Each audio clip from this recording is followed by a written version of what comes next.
கானானிய ஸ்திரீ, நிறைய கானானிய ஸ்திரீகள் வேதத்தில் உண்டு. நான் புதிய ஏற்பாட்டிலே இருந்து இன்றைக்கு பேசப் போகிறேன். பொதுவாக என்னுடைய செய்தியை கேட்பவர்கள், என்னை அறிந்தவர்கள் உங்களுக்கு தெரியும், நான் பழைய ஏற்பாட்டில் இருந்தான் நிறைய பேசுவேன். புதிய ஏற்பாட்டில் இருந்து பேசுவது மிகவும் குறைவு. அப்போ கானானிய ஸ்திரீயை பற்றி பேச போகிறேன் என்று பாஸ்டர் சொன்னபடினால் சரி, புதிய ஏற்பாட்டில் இருந்தே பேசுவோமே. புதிய ஏற்பாட்டிலே முதலாவது புத்தகத்தின் 15வது அதிகாரத்துக்கு திருப்பிக் கொள்வோம். அதாவது மத்தேயு புத்தகத்தின் 15வது அதிகாரத்துக்கு திருப்பிக் கொள்வோம். நம்முடைய இயேசு மிகவும் கிருபை உள்ளவர். நான் சொல்வது உண்மை என்றால் ஒன்று ஆமேன் அல்லது அல்லேலூயா, ஏதாவது ஒன்று சொல்லுங்க. நம்முடைய இயேசு கிருபை உள்ளவர், கருணை நிறைந்தவர், மகா இரக்கம் உள்ளவர், அவரை நம்பி வந்தோரை கைவிடாதவர். அப்படித்தானே? வருத்தப்பட்டு பாரம் சுமக்கிறவர்களே, நீங்கள் எல்லாரும் என்னிடத்தில் வாருங்கள், நான் உங்களுக்கு இளைப்பாறுதல் தருவேன் என்று சொன்னவர். அவர் பாரபட்சம் பார்க்கிறவரா? இல்லை. அவருக்கு யூதன் புறஜாதியான் என்ற வித்தியாசம் இருக்கிறதா? சொல்லுங்க சத்தமா. இல்லை. ஆண் பெண் வித்தியாசம் உண்டா? படித்தவன் படிக்காதவன் என்ற வித்தியாசம் உண்டா? இல்லை. அப்புறம் பணக்காரன் ஏழை என்ற வித்தியாசம் உண்டா? ஊழியர் அது மாத்திரம் கொஞ்சம் இல்லை இருக்குமோ அப்படிங்கிற மாதிரி இருக்கு. இல்லை. புதிய ஏற்பாட்டிலே தான் தேவன் ரொம்ப கிருபையாய் இரக்கமாய் வெளிப்படுகிறார். அநேக ஊழியக்காரர்கள் என்ன சொல்லுகிறார்கள்? என்னை திட்டுவார்கள், ஏன் இந்த சுரேஷ் பழைய ஏற்பாட்டிலேயே கிடக்கிறான், பழைய ஏற்பாட்டிலே தேவன் கடுமையாய் மிகவும் தண்டிக்கிறவரை போல காணப்படுகிறார், புதிய ஏற்பாட்டில் வந்தால் அல்லவா கிருபை இரக்கம் கருணை எல்லாம் வருகிறது என்று. சரி சரி, புதிய ஏற்பாடு, நான் புதிய ஏற்பாட்டு ஆள் தானே, நான் கிறிஸ்தவன் தானே, நான் யூதன் அல்ல, நான் நியாய பிரமாணத்துக்கு உட்பட்டவன் அல்ல. ஆனால் அந்த பழைய ஏற்பாட்டிலேயும் கருணை கிருபை இரக்கம் இருக்கிறது என்று தான் நான் காட்ட வருகிறேன். சரி, அந்த கதை போதும். வாருங்கள், புதிய ஏற்பாட்டிலே மத்தேயு 15ஆம் அதிகாரத்திலே 21வது வசனத்திலே இருந்து ஒரு சம்பவத்தை பார்க்க போகிறோம். கானானிய ஸ்திரீயின் சம்பவம். சிஸ்டர், நீங்கள வாசிக்க போறீங்க? யார் வாசிக்க போறா பைபிள்? ஓகே, ஒவ்வொரு வசனமாக வாசிப்போம். பின்பு இயேசு அவ்விடம் விட்டு புறப்பட்டு தீரு சீதோன் பட்டணங்களின் திசைகளுக்கு போனார். சரி, இயேசுவானவர் இஸ்ரவேலை விட்டு சும்மா ஒரு பிரயாணமாக லெபனானுக்கு போகிறார். இந்த தீரு சீதோன் என்கின்ற அந்த இடங்கள் இன்றும் இருக்கின்றன. எங்கே இருக்கின்றன? லெபனானிலே. வேத காலத்தில், இயேசு காலத்தில் எங்கே இருந்தன? அதுவும் லெபனானிலே. அப்போ லெபனான் எங்கே இருக்கிறது? லெபனான் இஸ்ரவேலுக்கு வடக்கு புறத்தில் இருக்கிறது. புரிகிறதா? இப்போ லெபனான் இஸ்ரவேலுக்கு சொந்தமான பகுதியா? இல்லை. தீரு சீதோன் இஸ்ரவேலுக்கு சொந்தமான பகுதியா? இல்லை. அப்போ இயேசு இஸ்ரவேலை விட்டு தீரு சீதோன் பிரதேசங்களுக்கு போகிறார். இப்போ நான் இந்த இந்தியாவுக்கு வந்தது மாதிரி, நான் இலங்கையன், அப்படிதானே? நான் உங்களை பொறுத்தவரை உங்கள் தேசத்துக்கு வந்திருக்கிறேன். நான் இங்கே வந்தால் நீங்கள் கொடுக்கிற சாப்பாட்டை தான் நான் சாப்பிட வேண்டும். நீங்கள் பாஸ்டர் எனக்கு கொடுக்கிற அறையில் தான் நான் தங்க வேண்டும். பாஸ்டர் சொல்லும் நேரத்தில் தான் நான் வந்து பிரசங்கிக்க வேண்டும். உண்மையா இல்லையா?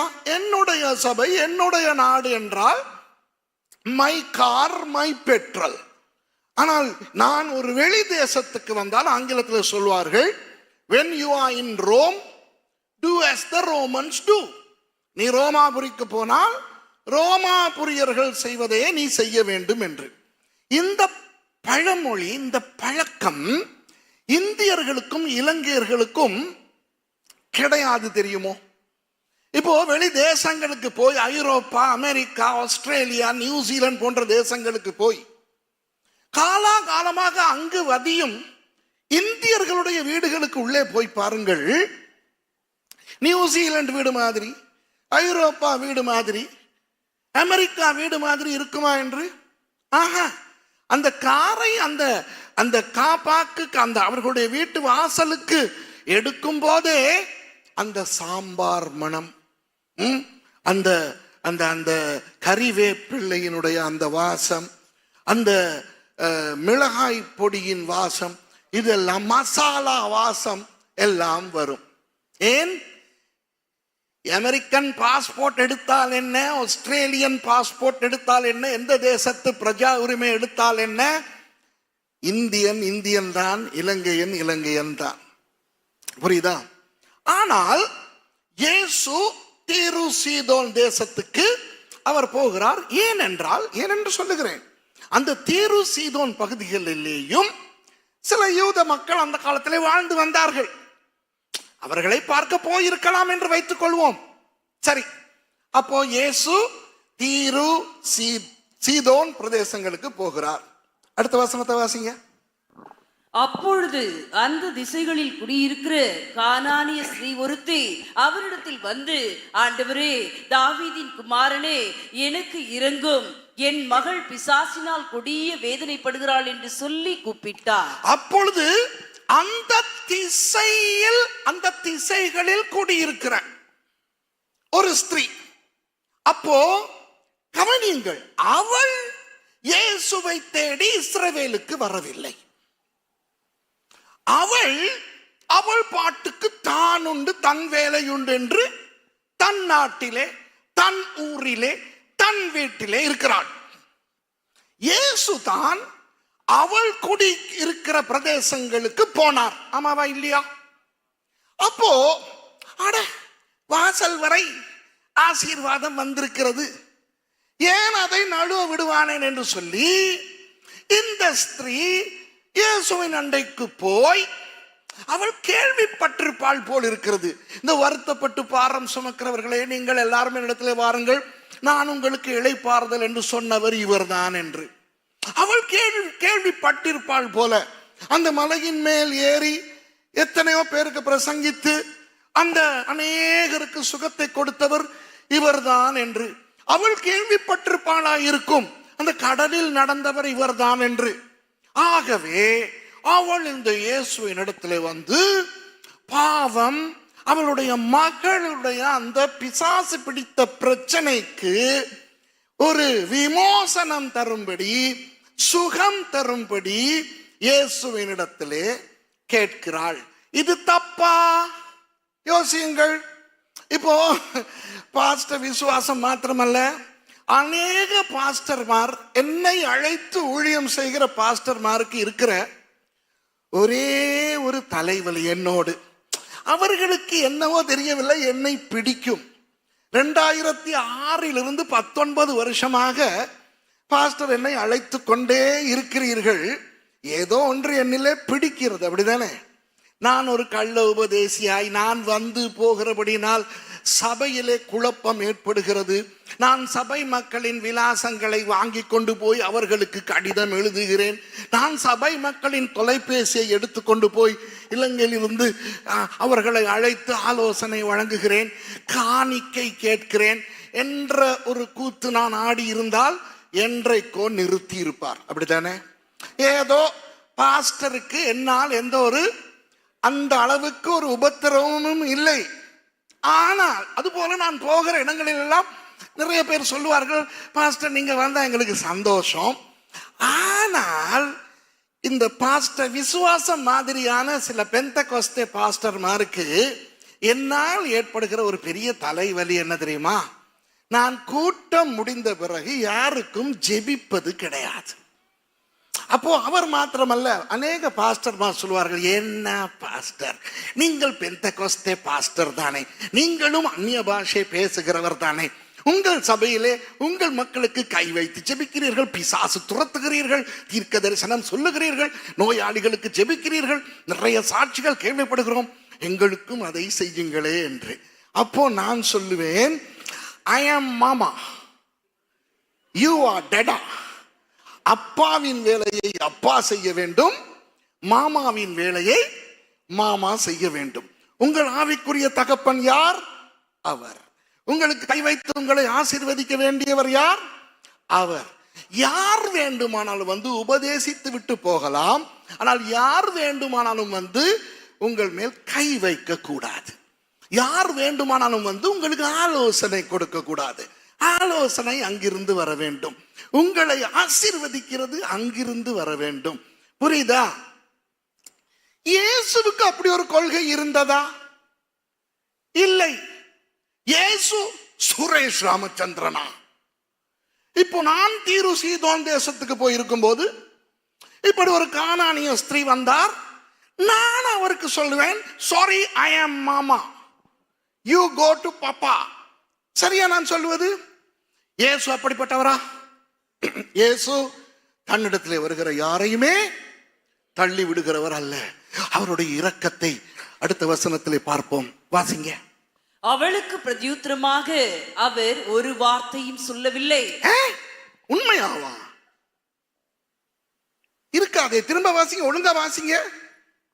அவளுக்கு பிரதியுத்தரமாக அவர் ஒரு வார்த்தையும் சொல்லவில்லை. என்ன பழைய ஏற்பாட்டுல வாசிக்கிற மாதிரி இருக்குது. திரும்ப ஒருக்கா வாசிங்க. அவளுக்கு பிரதியுத்தரமாக அவர் ஒரு வார்த்தையும் சொல்லவில்லை. இது நம்முடைய இயேசுவா? இது புதிய ஏற்பாடா? என்ன ஒரு மாதிரி போகுது. அவள் அங்கே வந்து, ஐயோ தாவீதின் குமாரனே, என் மகள் வியாதியா இருக்கிறாள், எனக்கு இறங்கும் என்று சொல்லும் போது அவளுக்கு பிரதி உத்தரமாக இயேசு ஒன்றுமே சொல்லவில்லை. இப்ப சும்மா யோசிச்சு பாருங்க.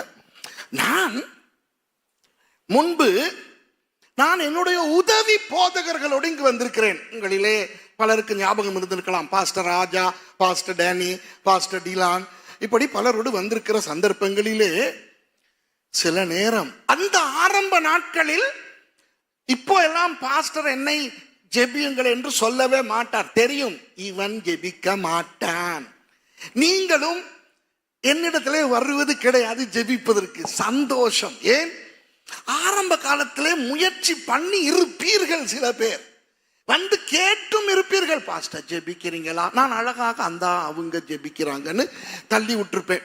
இப்ப தெரியும், அந்த ஆரம்ப நாட்களிலே நான் பிரசங்கித்து விட்டு இறங்க மாட்டேன். ஏன் தெரியுமா? இன்னும் மக்களுக்கு என்னை ஒழுங்காக தெரியாது. ஜெபிக்க வந்த பிறகு மாட்டேன் என்று சொன்னால் மனம் உடையுமே என்று. அப்போ இலங்கைக்கு போன பிறகு இந்த பாஸ்டர் மாரெல்லாம் என்னோடு நாசூக்காக பேசுவார்கள். இப்போ அவர்கள் பெரிய பாஸ்டர் என்றால் என்னை திட்ட அவர்களுக்கு முடியும். ஒரு பாஸ்டர்னா அப்படியா? ஜெபிக்கிறவங்க, ஜெபிக்க வர்றவங்களுக்கு ஜெபிக்காதவன் எல்லாம் ஒரு பாஸ்டரா? அப்படி சொல்ல முடியும். இப்போ நான் தானே பெரிய பாஸ்டர், அவர்களுக்கு சொல்ல முடியாது. அப்படி என்ன வந்தாலும் உள்ளத்திலே தான் நினைக்க வேண்டும். நான் திரும்பி பார்க்கும்போது இல்லையா? இப்போ இயேசுவுடைய சீஷர்களும் இயேசுவோடு போயிருக்கிறார்கள். இயேசுவுடைய சீஷர்கள் இயேசுவை பார்க்கிறார்கள், அந்த கானானிய ஸ்திரியை பார்க்கிறார்கள், இயேசுவை பார்க்கிறார்கள். என்ன இவர் இப்படி பண்றவர் இல்லையே, ஒருவேளை அவ சத்தம் போடுறது கேட்கலையோ? இல்லையே, எல்லாருக்கும் கேக்குதே, திரும்பி கூட பார்க்க மாட்டேங்கிறாரே, அவளும் விடமாட்டேன் என்றாள். வாசிங்க, தொடர்ந்து வாசிங்க. அப்பொழுது அவருடைய சீஷர்கள் வந்து, இவள் நம்மை பின்தொடர்ந்து கூப்பிடுகிறாளே, இவளை அனுப்பிவிடும் என்று அவரை வேண்டிக் கொண்டார்கள். என்ன நடந்தது என்றால், இயேசுவும் திரும்பி கூட பார்க்க மாட்டேன் என்கிறார், அவளும் விடமாட்டேன் என்கிறாள். அவளும் கெஞ்சி கெஞ்சி, இயேசுவே தாவீதின் குமாரனே என்று கெஞ்சுகிறாள். இயேசு காதிலேயே வாங்கிக் கொள்ளவில்லை. இப்போ இந்த 12 பேருக்கும் இது அசௌகரியமாய் போய்விட்டது, ஒரு மாதிரி ஆகிவிட்டது. தயவு செய்து நீங்கள் கற்பனை செய்து கொள்ளுங்கள் இதை. ஊழியம் மாத்திரமல்ல, ஒரு பெரியவரோடு, நீங்கள் மதிக்கிற ஒருவரோடு நீங்கள் ஒரு வீட்டுக்கு போயிருக்கிறீர்கள். அந்த வீட்டிலே இருக்கிற, அந்த வீட்டிலே உள்ள யாரோ ஒருவர் வந்து உங்களிடத்துல ஏதோ ஒன்று கேட்கிறார். ஐயா நல்லா இருக்கிறீங்களா, இல்லைன்னா அம்மா நல்லா இருக்கிறீங்களா? நீங்க திரும்பி கூட பார்க்காம இப்படியே இருக்கிறீங்க. நீங்க பாக்குறீங்க அவங்களும் விடுறாங்க இல்ல, இந்த பெரியவரும் காட்டிக்கொள்றாரு இல்ல. அப்ப என்ன செய்வீங்க? ஐயா இந்த அம்மா என்னமோ கேட்கிறாங்க சொல்லுவீங்களா இல்லையா? நாசுக்காக, இங்கிதமாக, பவ்யமாக. இப்போ இந்த சீஷர்கள் நாசுக்காக பவ்யமாக இயேசுவுக்கு சொல்லுகிறார்கள், நாதா இந்த இந்த இந்த இந்த பாவம், இந்த அம்மா கத்திக்கொண்டே இருக்கிறார், அவர்களை அனுப்பி விடலாமே. இப்போ இவர்களுக்கு தெரியும் இயேசுவுக்கு இவளுக்கு உதவி செய்ய பிடிக்கவில்லை என்று. காரணம் எல்லாம் தெரியாது. குறைந்தது இவளை அனுப்பியாவது விடுங்களேன் என்று சீஷர்கள் சொல்லுகிறார்கள். இப்போ உங்கள் கருணையுள்ள இயேசு, உங்கள் இரக்கமுள்ள இயேசு, உங்கள் புதிய ஏற்பாட்டின் இயேசு என்ன சொல்லுகிறார் என்று பாருங்கள் அடுத்த வசனத்தில். அதற்கு அவர், காணாமற் போன ஆடுகளாகிய இஸ்ரவேல் வீட்டாரிடத்திற்கு அனுப்பப்பட்டேனே அன்றி மற்றபடி அல்லவென்றார். அவர் என்ன சொல்லுகிறார்? நான் வந்தது இஸ்ரவேல் மக்களுக்காக, காணாமல் போன என் நாடுகளுக்காக நான் வந்தேன். அப்ப என்ன அர்த்தம்? இவள் புறஜாதி, இவள் கானானிய பெண், இவளுக்கு நான் ஆசீர்வாதமாய் இருக்க மாட்டேன். இங்க பாருங்க எப்படி இருக்கும். இப்ப இங்க யாராவது இலங்கையர்கள் இருக்கிறீர்களா? கையத்துக்கு காட்டுங்க. யாராவது இலங்கையர்கள் இருக்கிறீர்களா? நீங்க ஸ்ரீலங்காவா? என்னமா? ஓகே, உங்க பேர் என்ன? அனிதா, சகோதரி அனிதா. இப்போ என்னிடத்திலே நீங்கள் எல்லாரும் ஜெபிக்க வருகிறீர்கள். நான் பாஸ்டரிடம் சொல்லுகிறேன், உங்களுக்கு கேட்க, பாஸ்டர் நான் ஒரு ஸ்ரீலங்கா பாஸ்டர், நான் வேண்டுமானால் அந்த ஸ்ரீலங்கா பின்னணியை கொண்ட அனிதா சகோதரிக்காய் ஜெபிப்பேன், மற்றவர்களுக்காய் நான் ஜெபிக்க மாட்டேன். இது திமிரா இல்லையா? அப்ப நீங்க என்ன யோசிப்பீங்க? யோ சுரேஷ், அப்ப ஏன் எங்க நாட்டுக்கு வந்த? இல்ல நியாயமா இல்லையா? நீ ஸ்ரீலங்கா காரங்களுக்கு தான் பிரசங்கிப்பாய், ஸ்ரீலங்கா காரங்களுக்கு தான் ஜெபிப்பாய் என்றால் அதை உன் ஸ்ரீலங்காவிலே வைத்துக்கொள். இல்லை, நான் வந்தது இங்க இருக்கிற இளைஞர்கள், இங்க இருக்கிற இளைஞர்களுக்காக நீ ஏன் வர வேண்டும்? வேண்டுமானால் இங்கிருக்கின்ற இளைஞர்களை அங்கே கொண்டு போய் ஆசீர்வதி. நீ இங்கே வந்து எங்களுக்கு திமிர் காட்டாதே. தோன்றுமா தோன்றாதா? இப்ப இயேசு செய்வது நல்லதா? சரியில்லை. விளங்குதா? அவர் சொல்லுகிறார் சீஷர்களை பார்த்து, எங்கே வைத்து? தீரு சீதோன் லெபனானிலே அவளுடைய நாட்டுக்கு போய், அவளுடைய ஊருக்கு போய், அவளுடையவர்களில் ஒரு வீட்டுக்குள்ளே இருந்து அவளுக்கு திமிராக, அவளுக்கு கூட சொல்லாமல் சீஷர்களுக்கு சொல்லுகிறார், நீங்க சும்மாருங்கடா, நான் வந்தது இவளுக்காக அல்ல, காணாமல் போன இஸ்ரவேலின் மந்தைக்காக வந்தேன். யோசிச்சு பாருங்க. நான் இயேசுவின் சீஷனா இருந்திருந்தால் அந்நேரமே ராஜினாமா கடிதத்தை கொடுத்திருப்பேன். எங்கே கிருபை, எங்கே இரக்கம், எங்கே கருணை? அந்த பெண், அவளுக்கு கோபம் மூக்குக்கு மேல் வந்து ஐயா போறதுக்கு என்று போயிருக்க வேண்டும். பாவம், அவள் நல்ல ஒரு பெண்ணாய் போய்விட்டாள். வாசிங்க. அவள் வந்து, ஆண்டவரே எனக்கு உதவி செய்யும் என்று அவரை பணிந்து கொண்டாள். ஐயோ, எனக்கு ரொம்ப கவலையா இருக்கு அந்த பொம்பளைய நினைக்கும் போது. இவ்வளவு அவமானப்படுத்தியும், இப்ப சிஸ்டர்மார், நீங்கள் சொல்லுங்கள், நீங்கள் இப்படி ஒரு வேண்டுதலுக்காக ஒரு ஊழியக்காரரை தேட போய் அவர் உங்களை கண்டு கொள்ளாமல் இருந்து, அப்புறம் அவருடைய யாரோ அவருக்கு உங்களை பற்றி சொல்லி, அந்த அந்த அந்த சிஸ்டர் ரொம்ப நேரமா உங்களை பார்க்க இருக்கிறாங்க, அவங்களை அனுப்பி விடுங்களேன்னு சொல்ல, உங்க காதுல விழுகிறதுக்கு அவரு யார் அந்த அசிஸ்டன்ட் மாருக்கு நான் வந்தது இவர்களுக்காக அல்ல. சென்னையில் இருக்கிற தமிழர்களை சும்மா இருக்க சொல். நான் வந்தது என்று வேறு யாருக்காவது என்று சொன்னால் உங்களுக்கு மனம் உடையுமா உடையாதா? வேதனை ஆகுமா இல்லையா? ஏற்கனவே பாவம் தன் மகளினுடைய வியாதியினால் வெந்த பொண்ணோடு வருகின்ற அந்த பெண்ணினுடைய உள்ளத்தில் இயேசுவானவர் வேல் பாய்ச்சுகிறார். மரத்திலிருந்து விழுந்தவளை மாடேறி மிதித்தது போல. ஆனால் அவளுடைய அந்த நிற்கதி, அவளுடைய அவலம், அவளுடைய பிரச்சனை எவ்வளவு என்றால் அவள் விடமாட்டேன் என்கிறாள். ஆண்டவரே, அப்படி சொல்ல வேண்டாம் ஐயா, பிளீஸ் எனக்கு இறங்குமேன் என்று வந்து அவள் கிட்ட வேற வந்து விட்டாள். அப்போ நீங்கள் சொல்லுங்கள், அது நீங்களா இருந்தால் உங்கள் மனம் உருகுமா உருகாதா? இறங்குமா இறங்காதா? மனதுருகும் தெய்வமே ஏசையா என்ன சொல்லுகிறார் என்று பார்ப்போம். அவர் அவளை நோக்கி, பிள்ளைகளின் அப்பத்தை எடுத்து நாய்க்குட்டிகளுக்கு போடுகிறது நல்லதல்ல என்றார். ஐயோ, உங்க இயேசுவுக்கு என்ன ஆச்சு? புதிய ஏற்பாட்டு இயேசுவுக்கு என்ன பிரச்சனை அப்பா இது? இவ்வளவு தூரம் உள்ளே வந்தவளை பார்த்து பிள்ளைகளுடைய அப்பத்தை எடுத்து நாய்க்குட்டிகளுக்கு, இவ்வளவு நேரம் மூடிக்கிட்டு இருந்தாரு. அவளுக்கு எதிர்மறையாக சீஷர்களுக்கு சொல்லுகிறார். இப்போ அவளை முகத்தில் பார்த்து நாயே என்கிறார். ஆமாவா இல்லையா? பிள்ளைகள் யார்? இஸ்ரவேலர்கள். நான் இஸ்ரவேலர்களுக்கு அப்பம் கொடுக்க வந்தேன். ஜீவ அப்பம் பேசுகிறார். ஜீவ அப்பம் நானே என்று சொன்ன இயேசு பேசுகிறார். பிள்ளைகளின் அப்பத்தை எடுத்து, ஆஃப்டர் ஆல் நீ ஒரு நாய், உனக்கு கொடுப்பதா? ஐயையோ ஐயையோ. அந்த பெண் அப்பொழுதும் விடமாட்டேன் என்கிறாள். அப்பா வாசிங்க.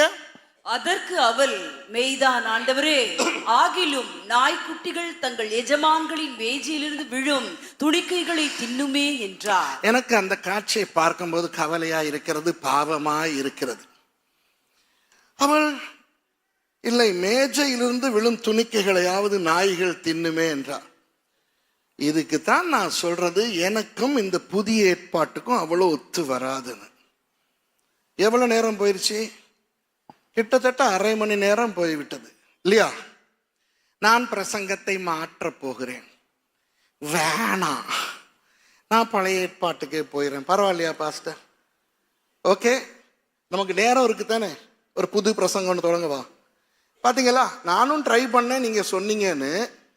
அது சரி வர மாட்டேங்குது. மறந்துடுவோமா? வேறு யாராவது உங்களுக்கு நல்ல பாஸ்டர்மார் இவ்வளவு கேவலமாய் நடந்து கொள்ளுகிற இயேசுவை பற்றி நன்றாய் பேசி, அவர் மனதுருகும் தெய்வம், அவர் இரக்கம் உள்ளவர், அவர் கிருபை உள்ளவர் என்று பேசுகிறவர் மூலம் மத்தேயு 15ஆம் அதிகாரத்து பிரசங்கத்தை கேட்டுக்கொள்ளுங்கள். இப்போ கேட்டதை எல்லாம் மறந்து விட்டு புத்தம் புதிய ஒரு பிரசங்கத்துக்கு போவோம். புதிய ஏற்பாட்டில் 15ஆவது அதிகாரத்திலே பேச பார்த்தேன், சரி வர மாட்டேன் என்கிறது. பழைய ஏற்பாட்டில் முதல் புத்தகத்தில் 15ஆவது அதிகாரத்துக்காவது போவோம். ஆதியாகமம் 15ஆம் அதிகாரத்துக்கு போவோம். இது ஒரு வேறு பிரசங்கம், புத்தம் புதிய பிரசங்கம். புதிய ஏற்பாட்டின் முதல் புத்தகம் 15ஆவது அதிகாரம் அபேஸ் வேண்டாம். பழைய ஏற்பாட்டின் ஆதியாகமம் 15ஆம் அதிகாரத்துக்கு போவோம். 18வது வசனத்தை வாசிங்க. இது ரொம்ப புது, இது வேற பிரசங்கம். கானானிய ஸ்திரீயை மறந்து போங்களா? வாசிங்கம்மா. ஆதியாகமம் 15:18. அந்நாளிலே கர்த்தர் ஆபிரகாமோடு உடன்படிக்கை பண்ணி, ஆபிரகாம் இல்லம்மா, அது 17க்கு பிறகு. இவர் இன்னும் ஆபிராம். ஆபிராமோட உடன்படிக்கை பண்ணி எகிப்தின் நதி துவக்கி ஐப்ராத் நதி என்னும் பெரிய நதி மட்டும் உள்ளதும் கேனியரும் கெனிசியரும் கத்மேனியரும் ஏத்தியரும் பெரிசியரும் ரெப்பாயிமியரும் எமோரியரும் கானானியரும் கிர்காசியரும் எபூசியரும் என்பவர்கள் இருக்கிறதுமான இந்த தேசத்தை உன் சந்ததிக்கு கொடுத்தேன் என்றார். சரி அன்பானவர்களே, உங்களில் எத்தனை பேருக்கு வேதாகமத்தில் ஒரு மனநவசனம் தெரியும்? கையத்துக்கு காட்டுங்க. ஏதாவது ஒரு மனநவசனம் மனப்பாடமாய் தெரிந்தவர்கள் கையத்துக்கு காட்டுங்க. ஒன்று கூட தெரியாதா? ஒரு 10 வேதாக வேதாகம வசனங்கள் மனப்பாடமாய் தெரிந்தவர்கள் கை தூக்கி காட்டுங்கள். ஒரு 100 வேதாகம வசனங்கள் மனப்பாடமாய் தெரிந்தவர்கள் கை தூக்கி காட்டுங்கள். சரி, இன்றைக்கு என்னுடைய கடைசி ஞாயிறு ஆராதனை அல்லவா இந்த தடவைக்கு, ஒரு மனன வசனம் படிப்போமா எல்லாரும்?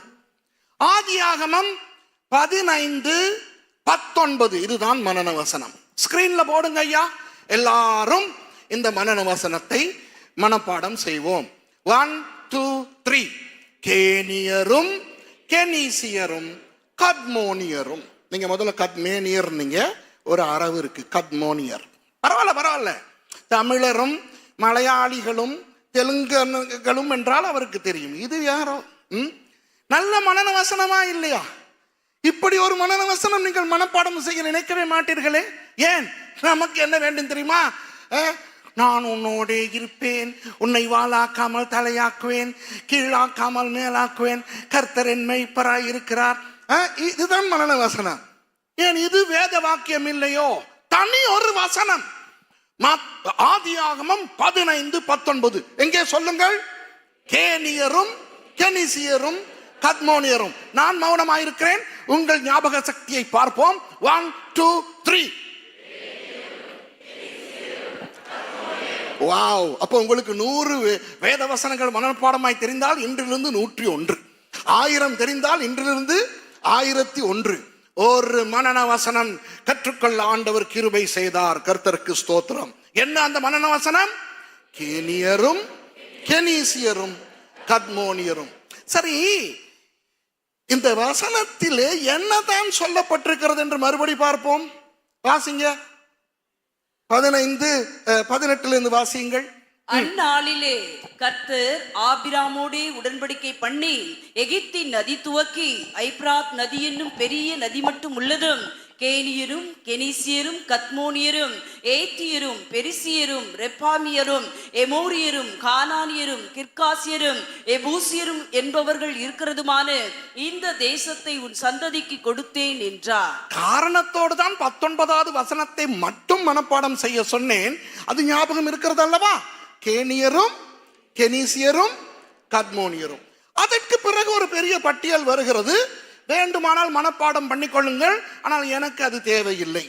அப்புறம் மற்றவர்களும் எல்லாரும் வாழுகிற இந்த கானான் தேசத்தை உனக்கு கொடுப்பேன் என்றார். அப்போ ஆண்டவர் ஆபிராமுக்கு கொடுப்பதாய் வாக்குத்தத்தம் பண்ணின அந்த தேசம் வெறுமையாயிருந்த ஒரு நிலம் அல்ல. அங்கு மக்கள் வாழ்ந்து வந்தார்கள், ஜாதிகள் வாழ்ந்து வந்தார்கள், இனங்கள் வாழ்ந்து வந்தன, நாகரிகங்கள் இருந்தன, கலாச்சாரங்கள் இருந்தன, மதங்கள் இருந்தன, மொழிகள் இருந்தன. அந்த தேசத்தை தான் கொடுப்பேன் என்று தேவன் ஆபிராமுக்கு சொன்னார். அதற்கு பிறகு நமக்கு தெரியும், ஆபிரகாமாக மாறின பிறகு அவருக்கு ஆண்டவர் ஈசாக்கை கொடுக்கிறார். ஈசாக்குக்கு யாக்கோபு பிறக்கிறார். யாக்கோபுக்கு 12 மகன்மாரும் ஒரு மகளும் பிறக்கிறார்கள். யோசேப்பை அவருடைய சகோதரர்கள் எகிப்துக்கு விற்று போடுகிறார்கள். அங்கு போன யோசேப்பு போர்த்திபாரனுடைய வீட்டிலே வேலை செய்து அப்புறம் சிறைக்கே போகிறார். அப்புறம் பார்வோனுடைய சொப்பனத்துக்கு விளக்கம் அளித்ததன் மூலம் யோசேப்பு எகிப்தின் பிரதம மந்திரியே ஆகிறார். அந்த சொப்பனம் என்ன? 7 வருஷங்கள் செழிப்பாய் இருக்குமாம். அதற்கு பிறகு பிறிதொரு 7 வருஷங்கள் வந்து மிகவும் பயங்கரமான பஞ்சம் வருமாம். அப்போ பார்வோன் சொன்னான் யோசேப்புக்கு, ஐயா, உனக்கு நான் பதவி உயர்வு கொடுக்கிறேன், நீ என்ன செய்வாயோ ஏது செய்வாயோ இந்த தேசத்தை அந்த பஞ்ச காலத்துக்குள்ளே நடத்த வேண்டியது உன்னுடைய பொறுப்பு. என்ன செய்தார் யோசேப்பு? களஞ்சியங்களை கட்டினார், விவசாயத்தை மேம்படுத்தினார், ஏராளமான தானியங்கள் சேர்த்து வைக்கப்பட்டன. எந்த அளவுக்கு சேர்த்து வைக்கப்பட்டன என்றால் 7 வருட பஞ்ச காலத்தில் எகிப்தியர்கள் மாத்திரமல்ல, மற்றவர்களும் கூட எகிப்துக்கு வந்து தானியம் விலைக்கு வாங்கினார்களாம். அப்படியே யோசேப்பின் சகோதரர்களும் வந்து வாங்கி, அப்புறம் யாக்கோபும் கூட வந்து, கடைசியிலே யாக்கோபும் அவர் பிள்ளைகளும் மொத்தம் 72 பேர் எகிப்திலே வந்து குடியேறினார்கள். இதெல்லாம் வேதத்திலே இருக்கிறது. அழகான ஒரு பகுதியை அவர்கள் வாழுவதற்கு பார்வோன் கொடுத்தான். இவர்களும் வாழ்ந்தார்கள். மொத்தம் 430 ஆண்டுகள் அந்த இஸ்ரவேலர்கள் என்று சொல்லப்படும், அந்த எபிரேயர்கள் என்று சொல்லப்படும், அந்த யூதர்கள் என்று சொல்லப்படும் அந்த மக்கள் எகிப்திலே வாழ்ந்தார்கள். இப்போ இடையிலே யோசேப்பை அறியாத ஒரு பார்வோன் வந்ததால் நிம்மதியாய் வாழ்ந்து கொண்டிருந்த இஸ்ரவேலர்களுக்கு அடிமை வாழ்க்கை வாழ நேரிட்டது. ஒரு சில நூற்றாண்டுகள் அவர்கள் அடிமைகளாய் வாழுகிறார்கள். அந்த நேரத்திலே ஆண்டவர் மோசேயை அழைத்து, மோசேயோடு எரிகிற செடியில இருந்து பேசி, யாத்திராகமம் 3ஆம் அதிகாரத்திலே திருப்பிக் கொள்ளுங்கள், ஆண்டவர் இப்படி ஒன்றை சொல்லுகிறார். இந்த ஜனங்களினுடைய சத்தத்தை நான் கேட்டேன், அவர்கள் படும் அவலத்தை நான் பார்த்தேன், அவர்களுடைய வேதனையை அறிந்திருக்கிறேன். ஆகையால் அவர்களை மீட்டுக் கொள்ள இறங்கினேன். 7வது வசனத்தை வந்து வாசிங்க சிஸ்டர். அப்பொழுது கர்த்தர் எகிப்தில் இருக்கிற என் ஜனத்தின் உபத்திரவத்தை நான் பார்த்து ஆலோட்டிகளின் நிமித்தம் அவர்கள் இடுகிற கூக்குரலை கேட்டேன். அவர்கள் படுகிற வேதனைகளையும் அறிந்திருக்கிறேன். அவர்களை எகிப்தியரின் கைக்கு விடுதலையாக்கவும் அவர்களை அந்த தேசத்தில் இருந்து நீக்கி கானானியரும் ஏத்தியரும் எமோரியரும் பெரிசியரும் ஏவியரும் எபூசியரும் இருக்கிற இடமாகிய பாலும் தேனும் ஓடுகிற நலமும் விசாலமுமான தேசத்தில் கொண்டு போய் சேர்க்கவும் இறங்கினேன். கொஞ்சம் இருங்க. நம்முடைய மனன வசனம் என்ன? கேனியரும் கெனீசியரும் கத்மோனியரும். அன்று ஆபிரகாமுக்கு ஆண்டவர் சொல்லும் பொழுது இந்த ஜாதிகளின் பட்டியலிலே முதலாவதாக அந்த 3 பெயர்களையும் அல்லவா ஆண்டவர் சொன்னார். கேனியரும் கெனீசியரும் கத்மோனியரும். 500 வருடங்களுக்கு பிறகு மோசேயோடு ஆண்டவர் பேசும் போது கேனியரும் கெனீசியரும் கத்மோனியரும் வரவில்லையே. பார்த்தீர்களா? இதனால் தான் மனன வசனமாய் அதை ஞாபகப்படுத்த சொன்னேன். எங்கே பாருங்கள், 8வது வசனத்தை வாசியுங்கள். அவர்களை எகிப்தியரின் கைக்கு விடுதலையாக்கவும் அவர்களை அந்த தேசத்தில் இருந்து நீக்கி கானானியரும் ஏத்தியரும். நிறுத்துங்க. கேனியர்கள் எங்கே? கேனிசியர்கள் எங்கே? கத்மோனியர்கள் எங்கே? என்ற தெய்வமே, என்ன ஆச்சுது?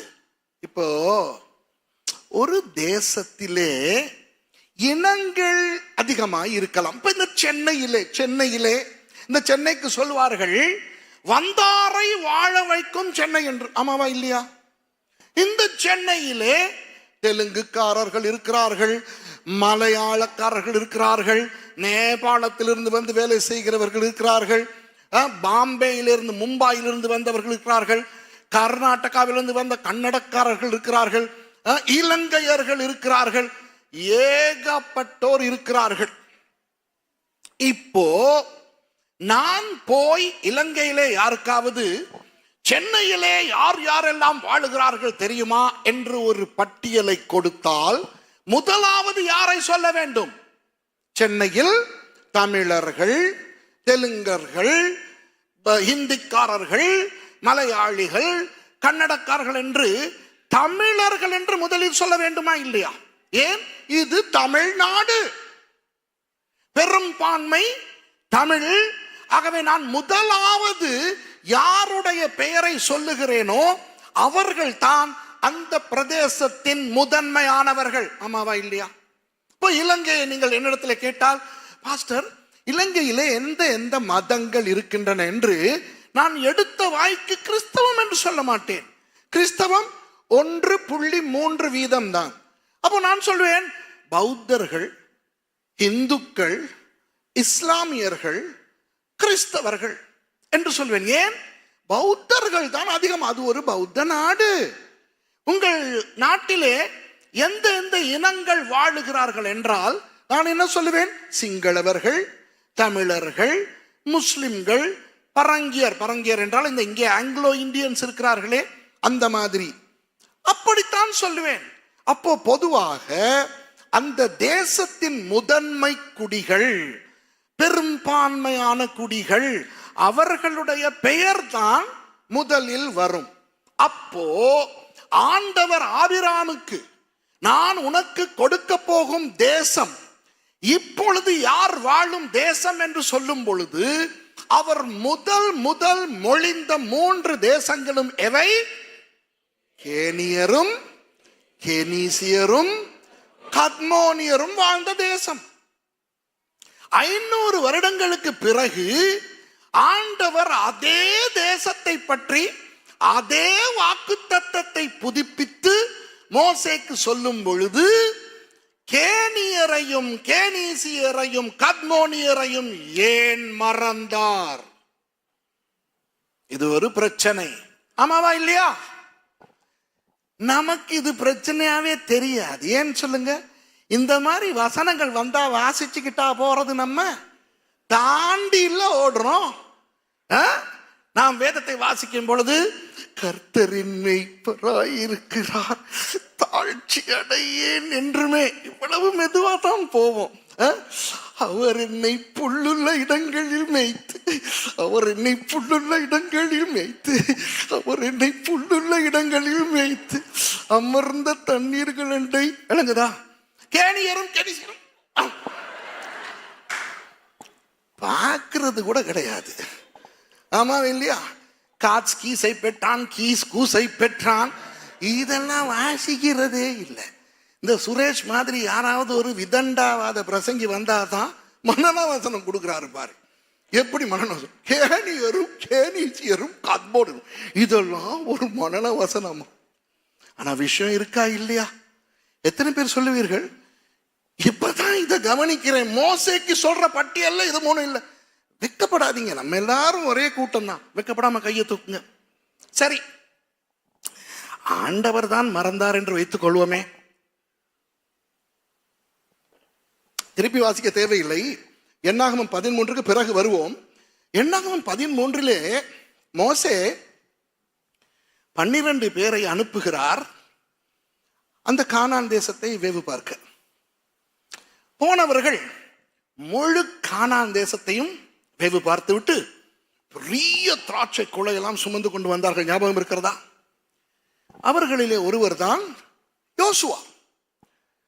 இப்போ மோசே 40 ஆண்டுகள் இவர்களை நடத்தி முடித்த பிறகு மோசேயினுடைய தலைமை பொறுப்பு யோசுவாவுக்கு கிடைக்கிறது. அப்போ யோசுவா தலைமை பொறுப்பு கிடைக்கப்பட்ட அந்த புதிதில் மோசே மரித்த பிறகு யோசுவா மக்களோடு பேசி மக்களை தைரியப்படுத்துகிறார். இப்போ மோசேக்கு ஆண்டவர் சொல்லும் போது நான் இந்த தேசத்தை தருகிறேன் என்று மோசேக்கு அது புரிந்திருக்காது. ஏனென்றால் மோசேக்கு அந்த கானான் தேசத்தை பற்றி ஒன்றும் தெரியாது. அப்போ இவர் ஏன் கேனியரை பற்றி சொல்லவில்லை, கத்மோனியரை பற்றி ஏன் சொல்லவில்லை, கெனீசியன் என்ன என்றெல்லாம் யோசிக்க மோசேக்கு தெரியாது. ஆனால் அந்த தேசத்தை போய் 40 ஆண்டுகளுக்கு முன் வேவு பார்த்து விட்டு வந்த யோசுவாவுக்கு அங்கே வாழ்ந்தவர்களை தெரியுமா தெரியாதா? சொல்லுங்கோ. இலங்கையிலிருந்து இந்தியாவுக்கு, சென்னைக்கு அடிக்கடி வந்து போகிற எனக்கு தெரியாதா சென்னையில இருக்கின்ற பெரும்பான்மையினர் தமிழர்கள் என்று?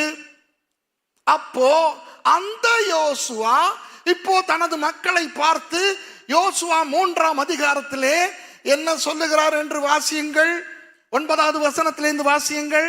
யோசுவா 3ஆம் அதிகாரம் 9வது வசனம்.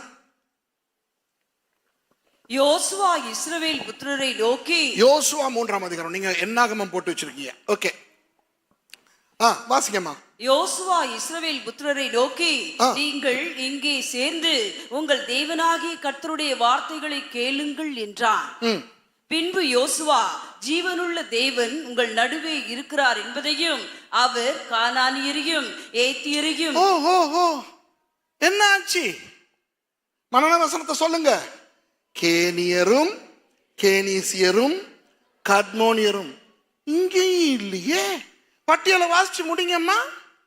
ஏத்தியரையும் ஏவியரையும் பெரிசியரையும் கிர்காசியரையும் எமோரியரையும் எபூசியரையும் உங்களுக்கு முன்பாக துரத்தி விடுவார் என்பதையும் நீங்கள் அறிந்து கொள்வதற்கு அடையாளமாக. போதும். இப்போ சரி, ஆண்டவர் கேனியர் கேனிசியர் கத்மோனியரை விட்டு விட்டார். யோசுவா போய் பார்த்த பொழுது இவர்களை கண்டிருக்க மாட்டாரா? சென்னைக்கு வந்து போன சுரேஷ் ராமச்சந்திரன் தமிழனையே காணவில்லை என்றால் அது உண்மையா? சொல்லுங்க. இப்போ சுரேஷிடம் கேட்கிறார்கள், சுரேஷ் சென்னையில யார் யாரெல்லாம் இருக்கிறார்கள்? சென்னையில தெலுங்குக்காரர்கள், மலையாளிகள், கன்னடக்காரர்கள், இந்திக்காரர்கள், நேபாளிகள், ஏன் வெளிநாட்டுக்காரர்கள் கூட இருக்கிறார்கள் என்று நான் சொன்னால் தமிழர்களை நான் விட முடியுமா? தமிழர் விளங்குதான் நான் சொல்றது. அப்போ ஒன்று, தேவன் பொய் சொல்ல மாட்டார். ஆகவே அன்று அவர் ஆபிராமுக்கு சொல்லும் பொழுது கேனியரும் கெனிசியரும் கத்மோனியரும் அந்த தேசத்தில் வாழ்ந்தவர்கள் மாத்திரமல்ல, அந்த வாழ்ந்த குடிகளில் முதன்மையான 3 குடிகளாய் இருந்திருக்க வேண்டும். 500 வருடங்களுக்கு பிறகு மோசேயோடு பேசும் பொழுது அந்த கேனியரும் கேனிசியரும் கத்மோனியரும் அங்கு இல்லாதிருந்திருக்க வேண்டும். புரியுதா? அப்போ யோசுவா போய் பார்த்து விட்டு வந்த அந்த தேசத்திலும் ஏவியர், எபூசியர், கானானியர், பெரிசியர், எமோரியர் இருந்தாலும் கேனியரோ கேனிசியரோ கத்மோனியரோ இருந்திருக்க முடியாது. இருந்திருந்தால் அவர்களை பற்றி யோசுவாவும் பேசி இருப்பார். ஆமாவா இல்லையா? குழப்பம் தானே இது. இதை விளக்கப்படுத்துவதற்கு நான் ஒரு கதை சொல்ல போகிறேன். வேதத்தில் இருக்கிற உண்மையான சம்பவத்தை பின்னணியாய் வைத்து நான் ஒரு கதையை உருவாக்கி உங்களுக்கு ஒரு கதை விட போகிறேன். நான் சொல்லுகிற இந்த கதை வேதத்திலே இல்லை.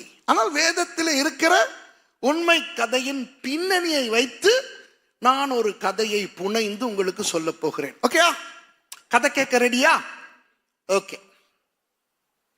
இப்போ இந்த யாக்கோபினுடைய மகன்மாரெல்லாம் எகிப்துக்கு போய் மூட்டை முடிச்சுக்களோடு திரும்பி வரும்போது அங்கு கானான் தேசத்திலே வாழ்ந்தவர்கள் யாக்கோபினிடத்திலே கேட்கிறார்கள், இப்ப இது என்னுடைய கதையா, ஐயா உங்க பிள்ளைகள் எல்லாம் எங்கேயோ போயிட்டு தானியம் கொண்டு வராங்களே, எங்க போனாங்க? அவர்கள் எகிப்துக்கு போய் கொண்டு வருகிறார்கள். ஐயோ, திரும்பி போவார்களா? போவார்கள், இந்த தானியம் முடிந்தவுடன் போவார்கள். அப்போ நாங்களும் உங்க பிள்ளைகளோட போகலாமா? போங்க. இது என்ன ஏன் பணமா என்கிட்ட கேட்கறதுக்கு? போங்க. அடுத்த தடவை இந்த யாக்கோபின் புத்திரர் எகிப்துக்கு போகும் பொழுது அவர்களோடு இந்த கானான் தேசத்திலே வாழ்ந்த அநேகர் போகிறார்கள். யார்? கேனியர், கெனிசியர், கத்மோனியர், பெரிசியர், வேற யாரு? ஏமோரியர், எபூசியர், ஏவியர், அமோரியர் எல்லாம் போறாங்க. ஏன்? எல்லாருக்கும் அல்லவா பஞ்சம், எல்லாருக்கும் தானியம் வேண்டுமே. ஒரு பட்டாளமே எகிப்துக்கு போகிறது. பெரிய பணம் கொடுத்து யோசேப்பிடம் வாங்குகிறார்கள், திரும்ப வருகிறார்கள். தானியம் முடிந்தவுடன் திரும்ப போகிறார்கள், வருகிறார்கள், போகிறார்கள், வருகிறார்கள். கடைசியில் வருகிற போது இதையெல்லாம் ஆரம்பித்து வைத்த யாக்கோபின் குமாரர்களோடு அவர்களில் சிலர் நட்பு கொள்ளுகிறார்கள். மச்சான் லெவலுக்கு வந்தாச்சு. இப்ப ரூபன் ஒரு ஏவியனோடு பேசும்பொழுது, ஹாய் மச்சான், எப்படி மச்சான், வா இந்த முறை போயிட்டு வருவோம். அப்ப அடுத்த ஒருத்தர், மச்சான் என்ன பேசிக்கிறேன்? நம்ம எபூசிய நண்பன் வாரான், வாடா அவன் அங்கிட்டு இருந்த கேனிசியன் மச்சான் என்ன மறந்துடாதே. ஓகே, இப்ப எல்லாம் மச்சான்மார் ஃப்ரெண்ட்ஸ் ஆகி போகிறார்கள், வருகிறார்கள். போக 40 நாள், வர 40 நாள். சும்மாவா? பயங்கர நட்பு, பயங்கர உறவு. அந்த நைல் நதியை பார்க்கும் பொழுது இவர்களுக்கு ஒரு பெரிய சந்தோஷம். அந்த தானியங்களை பார்க்கும் பொழுது, எகிப்தை பார்க்கும் பொழுது இவர்களுக்கு ஒரு பெரிய சந்தோஷம். அத்தோடு இவர்கள் போகும் போதும் வரும் போதும் ஒரு பயங்கரமான விஷயத்தை கேள்விப்படுகிறார்கள். என்ன விஷயம் தெரியுமா? அந்த பிரதம மந்திரி எங்களுக்கு தானியத்தை விற்கிறாரே, பெரிய ஆளாம். அவருக்கு முந்தியே தெரிந்திருந்ததாம் 7 வருஷம் செழிப்பா இருக்கும், அடுத்த 7 வருஷம் பஞ்சம் வரும் என்று. அதனால் தானாம் பெரிய பெரிய ஆலைகளை கட்டி, தானிய களஞ்சியங்களை கட்டி இப்படியெல்லாம் செய்து வைத்தார். பெரிய ஆள்டாப்பா அந்த ஆள் என்று அந்த யோசேப்பு என்ற அந்த நபரை குறித்து இவர்கள் எல்லாரும் பிரமித்து வியந்து, ஐயோ நல்ல நேரம், அந்த ஆள் எகிப்திய அந்த பிரதம மந்திரி நிமித்தம் நாம் சாகாமல் நாங்கள் தானியம் வாங்கக்கூடியதா இருக்கிறது என்ற ஒரு பெரிய மதிப்பு. இப்படி போக்கும் வரத்துமாயிருந்த இந்த கானானியருக்கு ஒரு நாள் அவர்களுடைய ஆவி, ஆத்துமா, சரீரம் இடம் மாறக்கூடிய ஒரு செய்தி கிடைக்கிறது. என்ன செய்தி தெரியுமா? எங்கள் கூட்டாளி இருக்கிறானே மச்சான் ரூபன், எங்கள் அடுத்த கூட்டாளி இருக்கிறானே நம்முடைய சிமியோன் மச்சான், நம்முடைய நப்தலி மச்சான், எங்களுடைய கூட்டாளி, இவர்களுடைய கூட பிறந்த தம்பியாமே அந்த யோசேப்பு. யோசித்து பாருங்கள், கொஞ்சம் கற்பனை செய்யுங்கள், கொஞ்சம் யோசித்து பாருங்கள். இப்படி நடந்திருந்தால், இது என்னுடைய கதை, ஆகவே நம்ப தேவையில்லை. நம்பியா சீரியல் பார்க்கிறீர்கள்? அதை பார்த்து கொண்டு அளவில்லையா? அதை பார்த்து கொண்டு சிரிக்கவில்லையா? ஒரு சுரேஷ் ராமச்சந்திரன் விடுகிற கதையை, பாவம் அவனுடைய கடைசி கூட்டம், கொஞ்சம் கேட்டு சிரித்து ரசித்து போக கூடாதா? ஏன் இவ்வளவு துணிவாய் பேசுகிறேன் தெரியுமா? நாளைக்கு கூட்டம் இல்லை, நாளைக்கு நான் போகிறேன். நாளை மாலை ஒரு கூட்டம் இருந்தால் இன்றைக்கும் டீசென்டாக நேற்று பேசினது போல பேசியிருப்பேன். கடைசி கூட்டம் இல்லை, அவுத்துட்டு ஓட போறேன் நான். புரியுதா? அப்போ கற்பனை கொஞ்சம் யோசித்து பாருங்கள். நீங்கள் அந்த அந்த கூட்டாளிகளோடு நீங்களும் எகிப்துக்கு போக்குவரத்தா இருந்து அந்த யோசேப்பு என்ற நபரை குறித்து பெரிய எண்ணங்கள் வைத்திருந்து திடீரென கேள்விப்படுகிறீர்கள், இந்த நம்முடைய கூட்டாளிகளின் தம்பி. ஐயோ, இருக்கவே அப்போ அப்போ அப்போ சில பேர் சொல்றாங்க, சான்ஸே இல்லை, சும்மா போடா. என்ன இது? இந்த நம்மோடு இருக்கிற அந்த அந்த அந்த ஐயா யார்? அந்த தாத்தா, யாக்கோபு தாத்தா, அவர்கிட்ட புள்ளா இல்லையாண்டா, உண்மையா? அது மட்டும் பாரு, இந்த முறை பெஞ்சமீனை கூட்டிக்கிட்டே வரல. அது பெஞ்சமீனை எங்கேயாவது விட்டுட்டு வந்திருப்பாங்க, சின்ன பையல. ஞாபகம் இருக்கிறதா உங்களுக்கு? பைபிள்ல உள்ள கதையும் டச் பண்ணிக்கிட்டே போறேன் நான். கடைசியிலே இவர்கள் எல்லாரும் தீர்மானிக்கிறார்கள், அந்த எகிப்திய பிரதம மந்திரி இந்த யாக்கோபுடைய மகனாமே, இந்த இந்த இந்த நம்முடைய கூட்டாளிகளினுடைய தம்பியும், அந்த சின்ன பையன் பெஞ்சமின் அவனுடைய அண்ணனுமாமே. ஐயோ, நாங்களும் வரவா பார்க்க? இப்ப இவ்வளவு காலம் ஆண்கள் மட்டும் போனார்களா? இப்போ மேடம்மாருக்கும் போக வேண்டுமாம். ஐயா என்னையும் கூட்டிட்டு போங்களே இந்த தடவை. ஏன்? அவரை பார்க்கறது. யாரை பார்க்க? அந்த அந்த நம்ம நம்ம நம்ம நப்தலி விட்டு தம்பிய பார்க்கறது. இப்போ இவர்கள் எல்லாரும் அந்த நம்மோடு இருக்கும் அந்த ஆளுடைய மகன், இந்த பையன்மாரனுடைய தம்பி, அந்த குட்டி பையன்களின் அண்ணன் போய் பார்த்தாக வேண்டும் என்று வழக்கத்துக்கு மாறாக ஆண்கள், பெண்கள், பிள்ளைகள் என்று வண்டில் கட்டி ரதங்களில் ஏறி எகிப்துக்கு போகிறார்கள். அந்த தடவை போனால் ஒரு வித்தியாசமான விஷயம் நடக்கிறது. என்ன நடக்கிறது தெரியுமா? பார்வோனுக்கும் இந்த விஷயம் கேள்விப்பட அவர் யோசேப்புக்கு சொல்லுகிறார், பிரதம மந்திரியாரே, உங்களுக்கு வேண்டுமானால் உங்கள் அப்பாவையும் உங்கள் சகோதரர்களையும் அவர்கள் குடும்பங்களையும் இங்கேயே நிரந்தரமாக வையுங்கள். நான் அவர்களுக்கென அழகான கோஷான் பிரதேசத்தை கொடுக்கிறேன் என்று. புரிகிறதோ? அப்போ இந்த வந்த கானானியர்கள் இருக்கிறார்களே, ஏவியர், எபூசியர், எத்மோனியர், கத்மோனியர், அவன் எல்லாரும் கேள்விப்படுகிறார்கள். இந்த தடவை இந்த யாக்கோபு ஐயாவும் அந்த கூட்டமும் திரும்பி போக போவதில்லையாம். ஏனாம், அவர்கள் இங்கேயே வாழ்வதற்கு அழகான ஒரு இடம் கிடைக்கிறதாம். அப்போ கேனியர்களுடைய சிலர், கேனீசியர்களுடைய சிலர், கத்மோனியர்களுடைய சிலர், ஏத்தியர்களில் சிலர், ஏவியரில் சிலர் தங்கள் கூட்டாளிகளாகிய யாக்கோபின் மகன்மாரிடத்தில் சொல்லுகிறார்கள், ஏ மச்சான் மச்சான், அடே நீங்க எல்லாம் இங்கே இருக்க போறீங்கடா, கொஞ்சம் பார்வோன் கிட்ட, அடே உங்க உங்க உங்க தம்பி கிட்ட கொஞ்சம் கேளு, நாங்களும் இருக்கலாமா அப்படின்னு. உடனே யோசேப்பினிடத்துல கேட்கிறார்கள், தம்பி, இந்த எங்களுடைய கூட்டாளிகள் எல்லாம் தங்க கேட்கிறார்கள், இருந்தால் பரவாயில்லையா? பிரதம மந்திரி ஆயிற்று, பரவாயில்லையா? உங்களுடைய நண்பர்கள் அல்லவா? இந்த பரந்த எகிப்திலே இங்கே என்ன குறை இருக்கிறது? உலகின் நீளமான நைல் நதி இருக்கிறது, இங்கே போதிய அளவு இடம், தங்குங்கள் என்று சொன்னவுடன் அநேகர் தங்கிவிட்டார்கள்.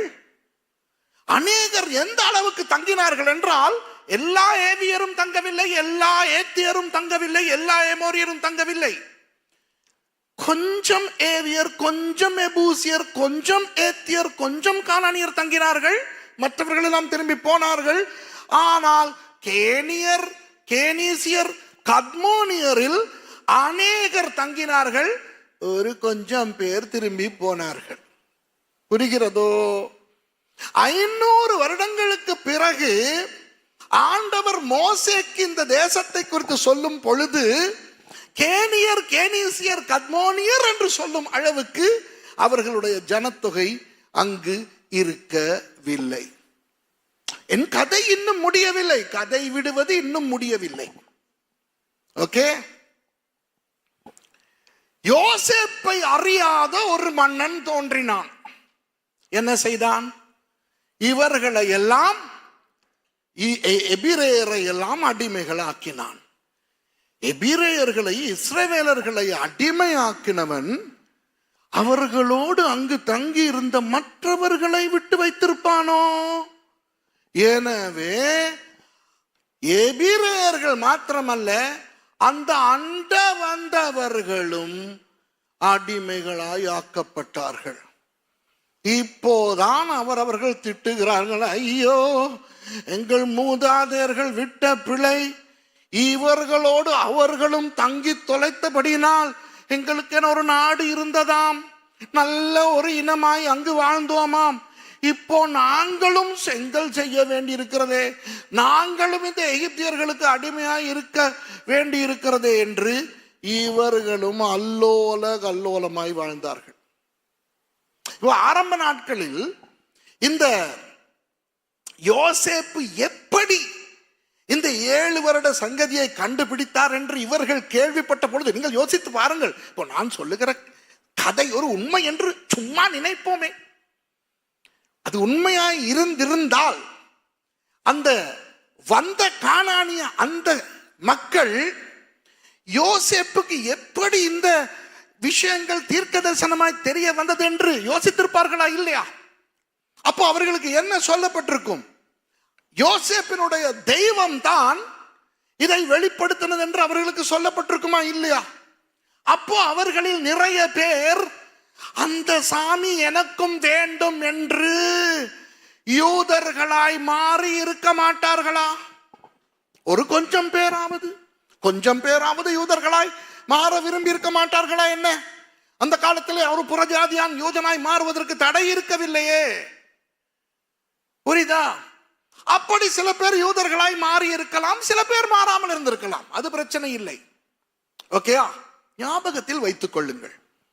இப்போ இஸ்ரவேலர்களும் அடிமைகள், அந்த அவர்கள் எல்லாரும் அடிமைகள். வருகிறார் மோசே, 10 வாதைகளை நடத்தி காண்பிக்கிறார். தண்ணீர் ரத்தமாய் மாறியது, தவளை, பேன், வண்டு, கொள்ளை நோய், அது இது எல்லாம் நடந்து கடைசியிலே தலைச்சன் பிள்ளை சாவு வரை வந்தது. இப்போ சொல்லுங்கள், இந்த 10 வாதைகளில் 9 வாதைகளையும் பார்த்தவர்கள் அந்நேரம் மோசேயையும் ஆரோனையும் நம்ப ஆரம்பித்திருப்பார்களா இல்லையா? அப்படி நம்பினபடியால் தான் மோசே அவர்களுக்கு பணித்த பொழுது ஆட்டை கொன்று அந்த இரத்தத்தை கதவு நிலைகளில் பூசுங்கள் என்று அவர்கள் அனைவரும் கீழ்ப்படிந்தார்கள். அதனால்தான் அவர்களுடைய வீடுகளில் தலைச்சன் பிள்ளைகள் சாகவில்லை. இப்போ கொஞ்சம் யோசித்து பாருங்கள், என் கதை உண்மை என்றால், ஒருவேளை அந்த கேனியர், கெனிசியர், கத்மோனியர், எரேபூசியர் இப்படி புறஜாதியார் அங்கிருந்திருந்தால் அந்த 9 வாதைகளையும் அவர்கள் பார்த்திருப்பார்கள் என்றோ? அப்போ இப்போ தெரிஞ்சிருக்குமா இல்லையா? இந்த மோசேயின் தேவன், இந்த எபிரேயர்களின் தேவன் நிச்சயம் தலைச்சன் பிள்ளைகளை கொல்லுவார் என்று. அப்போ அவர்களும் மோசேயின் இடத்துல கேட்டிருப்பார்களா இல்லையா? ஐயா, நாங்களும் ஆடை அடிச்சு ரத்தம் பூசலாமா? ஓகே. அப்போ அவர்களும் அதற்கு தப்பி இருப்பார்கள் அல்லவா?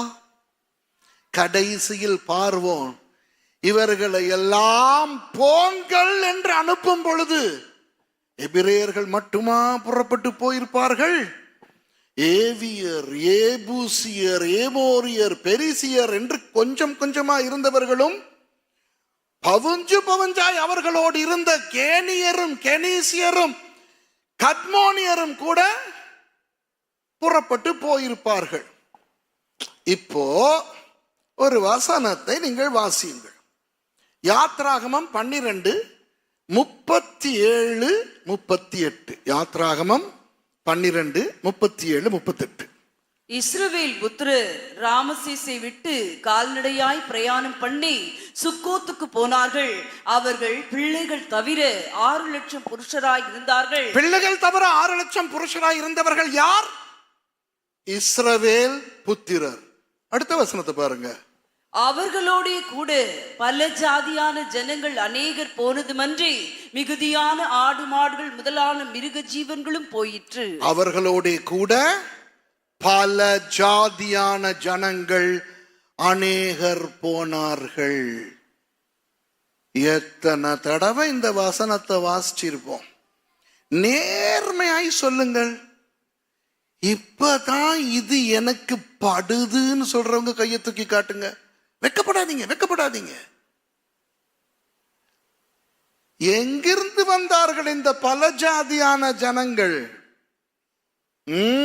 ஏன் போனார்கள்? யார் போனார்கள்? யார் போயிருக்க வேண்டும்? யாரெல்லாம் எகிப்தை விட்டு தப்பி ஓட வேண்டும் என்று நினைத்தார்களோ அவர்கள் தான். எகிப்திலே எகிப்தியர்களுக்கு நிம்மதி அல்லவா? ஒரு சில எகிப்தியர்கள், சில இந்தியர்களுக்கு இந்தியா பிடிக்காது, சில இலங்கையர்களுக்கு இலங்கை பிடிக்காது. அதுபோல சில எகிப்தியர்களுக்கு எகிப்து பிடிக்காமல் இருந்திருக்கலாம். ஏதோ சில காரணங்கள் நிமித்தம் அவர்களும் போயிருக்கலாம். அதை விடுங்கள். ஆனால் இங்கு தெளிவாக வேதம் சொல்லுகிறதா இல்லையா? பல ஜாதியான மக்கள் என்று. அப்போ அதிலிருந்து என்ன தெரிகிறது? பல ஜாதியான மக்கள் எகிப்திலே இருந்திருக்கிறார்கள். அதுவும் அவர்கள் இப்படி வெளியேறி போவதென்றால் அந்த பல ஜாதியான மக்கள் அடிமைகளாய் இருந்திருக்க வேண்டும். இல்லாவிட்டால் வெளியேறி இருப்பார்களா? அடிமைகளோடு வெளியே தப்பி ஓடுவதென்றால் அவர்களும் அடிமைகளாய்த்தானே இருக்க வேண்டும். யோசித்து பாருங்கள். அப்போ இப்போ வேதத்தில் இருந்து நிரூபித்தாகிவிட்டது, இஸ்ரவேலர்கள் மாத்திரம் வெளியே வரவில்லை, பல ஜாதியானோர் வந்தார்கள். பல ஜாதியானோர். ஓகேயா? மறுபடியும் ஒரு இசை கேட்கிறேன். எத்தனை பேர் உண்மையாக சொல்லுவீர்கள்? இன்னைக்கு தான் தெரியும் பல ஜாதியான மக்களும் வெளியே வந்தாங்கன்னு. வெக்கப்படாம கையை தூக்குங்க. இதற்குத்தான் சில பேர் சொல்லுவாங்க, பாஸ்டர் சுரேஷ், நாங்களும் இந்த பைபிளை 1000 தடவை வாசிக்கிறோம், அது எப்படி எங்களுக்கு தெரியாததெல்லாம் உங்களுக்கு தெரியுதுன்னு. நான் என்ன தெரியுமா சொல்லுவேன், எனக்கு தெரிகிறதெல்லாம் உங்களுக்கு தெரிஞ்சா எனக்கு தொழிலே இருக்காதே. யோசித்து பாருங்கள். அப்புறம் நான் ஜாப்லெஸ், நான் ஸ்ரீலங்காவில் உட்கார்ந்து தேயிலை தான் புடுங்கணும் என்னுடைய தோட்டத்தில். அன்பானவர்களே, நான் உங்களுக்கு கதை போல சொன்னது கதை அல்ல, அது உண்மை. எப்படி தெரியும்? சரித்திர சான்றுகள். ஆனால் அதை வேதத்தில் இருந்து நிரூபிக்க எனக்கு இருக்கிற ஒரே வசனம் இதுதான். இன்னும் கொஞ்சம் சில விஷயங்கள் பிறகு காட்டுவேன். ஆனால் இந்த வசனத்தை நான் சொல்லும் பொழுது என் கதை பிழை என்று எனக்கு எதிராய் நீங்கள் பேச முடியாது. அப்படித்தானே? பல ஜாதியான மக்கள் வெளியே போயிருக்கிறார்கள். இப்போ சொல்லுங்கள், இஸ்ரவேலர்கள் மட்டுமா அக்கினி ஸ்தம்பத்தாலும் மேக ஸ்தம்பத்தாலும் காக்கப்பட்டார்கள்? இல்லை. பின்னாலே பார்வோனுடைய சேனை துரத்தி கொண்டு வரும் பொழுது அந்த சேனை இவர்களை நெருங்க விடாமல் ஒரு அக்கினி தூண் தடுத்ததே. அதையும் அந்த பல ஜாதியான மக்கள் கண்டார்கள், ஆசீர்வதிக்கப்பட்டார்கள். செங்கடல் 2ஆய் பிளந்த பொழுது அதனோடு நடந்தவர்கள் இஸ்ரவேல் ஜனங்கள் மாத்திரமல்ல, அந்த பல ஜாதியான மக்களும் தான். ஆமாவா இல்லையா? அந்த பக்கம் வந்து மாறாவிலே அந்த கசப்பான தண்ணீர் இருந்த பொழுது அதை மதுரமாய் மாற்றின பொழுது அந்த அற்புதமான தண்ணீரை பருகினவர்கள் இஸ்ரவேலர்கள் மாத்திரமல்ல, அந்த பல ஜாதியான மக்கள். 40 ஆண்டுகள் வனாந்தரத்திலே மன்னாவை பெற்று சாப்பிட்டவர்கள் இஸ்ரவேலர்கள் மாத்திரமல்ல, அந்த பல ஜாதியான மக்களும் தான். அந்த சீனாய் மலையின் ஹொரேவ் கொடுமுடியில் தேவனுடைய அக்கினி இறங்கும் பொழுது இஸ்ரவேலர்கள் மட்டும் அதை பார்க்கவில்லை, அந்த பல ஜாதியான மக்களும் பார்த்தார்கள். 10 கற்பனைகளை மோசே கொண்டு வந்து வாசிக்கும் பொழுது அந்த பல ஜாதியான மக்களும் கேட்டார்கள். ஆசரிப்பு கூடாரத்திலே தேவனுடைய மகிமை இறங்குவதை இஸ்ரவேலர்கள் மாத்திரமல்ல, அந்த பல ஜாதியான மக்களும் பார்த்தார்கள். இஸ்ரவேலுக்கு விரோதமாய், தேவனுக்கு விரோதமாய் இஸ்ரவேலர்கள் முறுமுறுத்த பொழுது கொள்ளிவாய் சர்ப்பங்கள் கடிபட்டு அந்த முரண்டு பிடித்தவர்கள் சாகிறதை இஸ்ரவேலர்கள் மாத்திரமல்ல, அந்த பல ஜாதியான மக்களும் கண்டார்கள். எத்தனை பேர் இஸ்ரவேலின் தேவனை ஏற்றுக்கொண்டிருப்பார்கள்? யோசித்து பாருங்கள், யோசித்து பாருங்கள். இப்போ சொல்லுங்கள், அந்த பல ஜாதியான மக்கள் யோசுவாவோட கூட யோர்தானை கடந்து கானானுக்குள் வந்திருப்பார்களா இல்லையா? சொல்லுங்க, சத்தமா சொல்லுங்க. ஆம்னா ஆம்னுங்க, இல்லைன்னா இல்லைனுங்க. எரிகோ மதிலை சுற்றி நடந்தவர்கள் வெறும் இஸ்ரவேலர்கள் மட்டுமா, அல்லது இந்த பல ஜாதியான மக்களினுடைய பரம்பரையுமா? யோசித்து பாருங்கள், யோசித்து பாருங்கள். இதுதான் விஷயம். நமக்கு இருக்கிற பிரச்சனை என்னவென்றால், நாம் நினைக்கிறோம் புதிய ஏற்பாட்டில் தான் புறஜாதியாருக்கு சந்தர்ப்பம் கிடைத்தது என்று. இல்லை, பழைய ஏற்பாட்டிலும் கர்த்தர் புறஜாதியாருக்கு கிருபையாய் இருந்திருக்கிறார். ஏவியன், எபூசியன், அவர்களை விடுவோம், கேனீசியர்கள், கேனியர்கள், கத்மோனியர்களை கூட ஆண்டவர் காப்பாற்றி ஆசீர்வதித்திருக்கிறார்.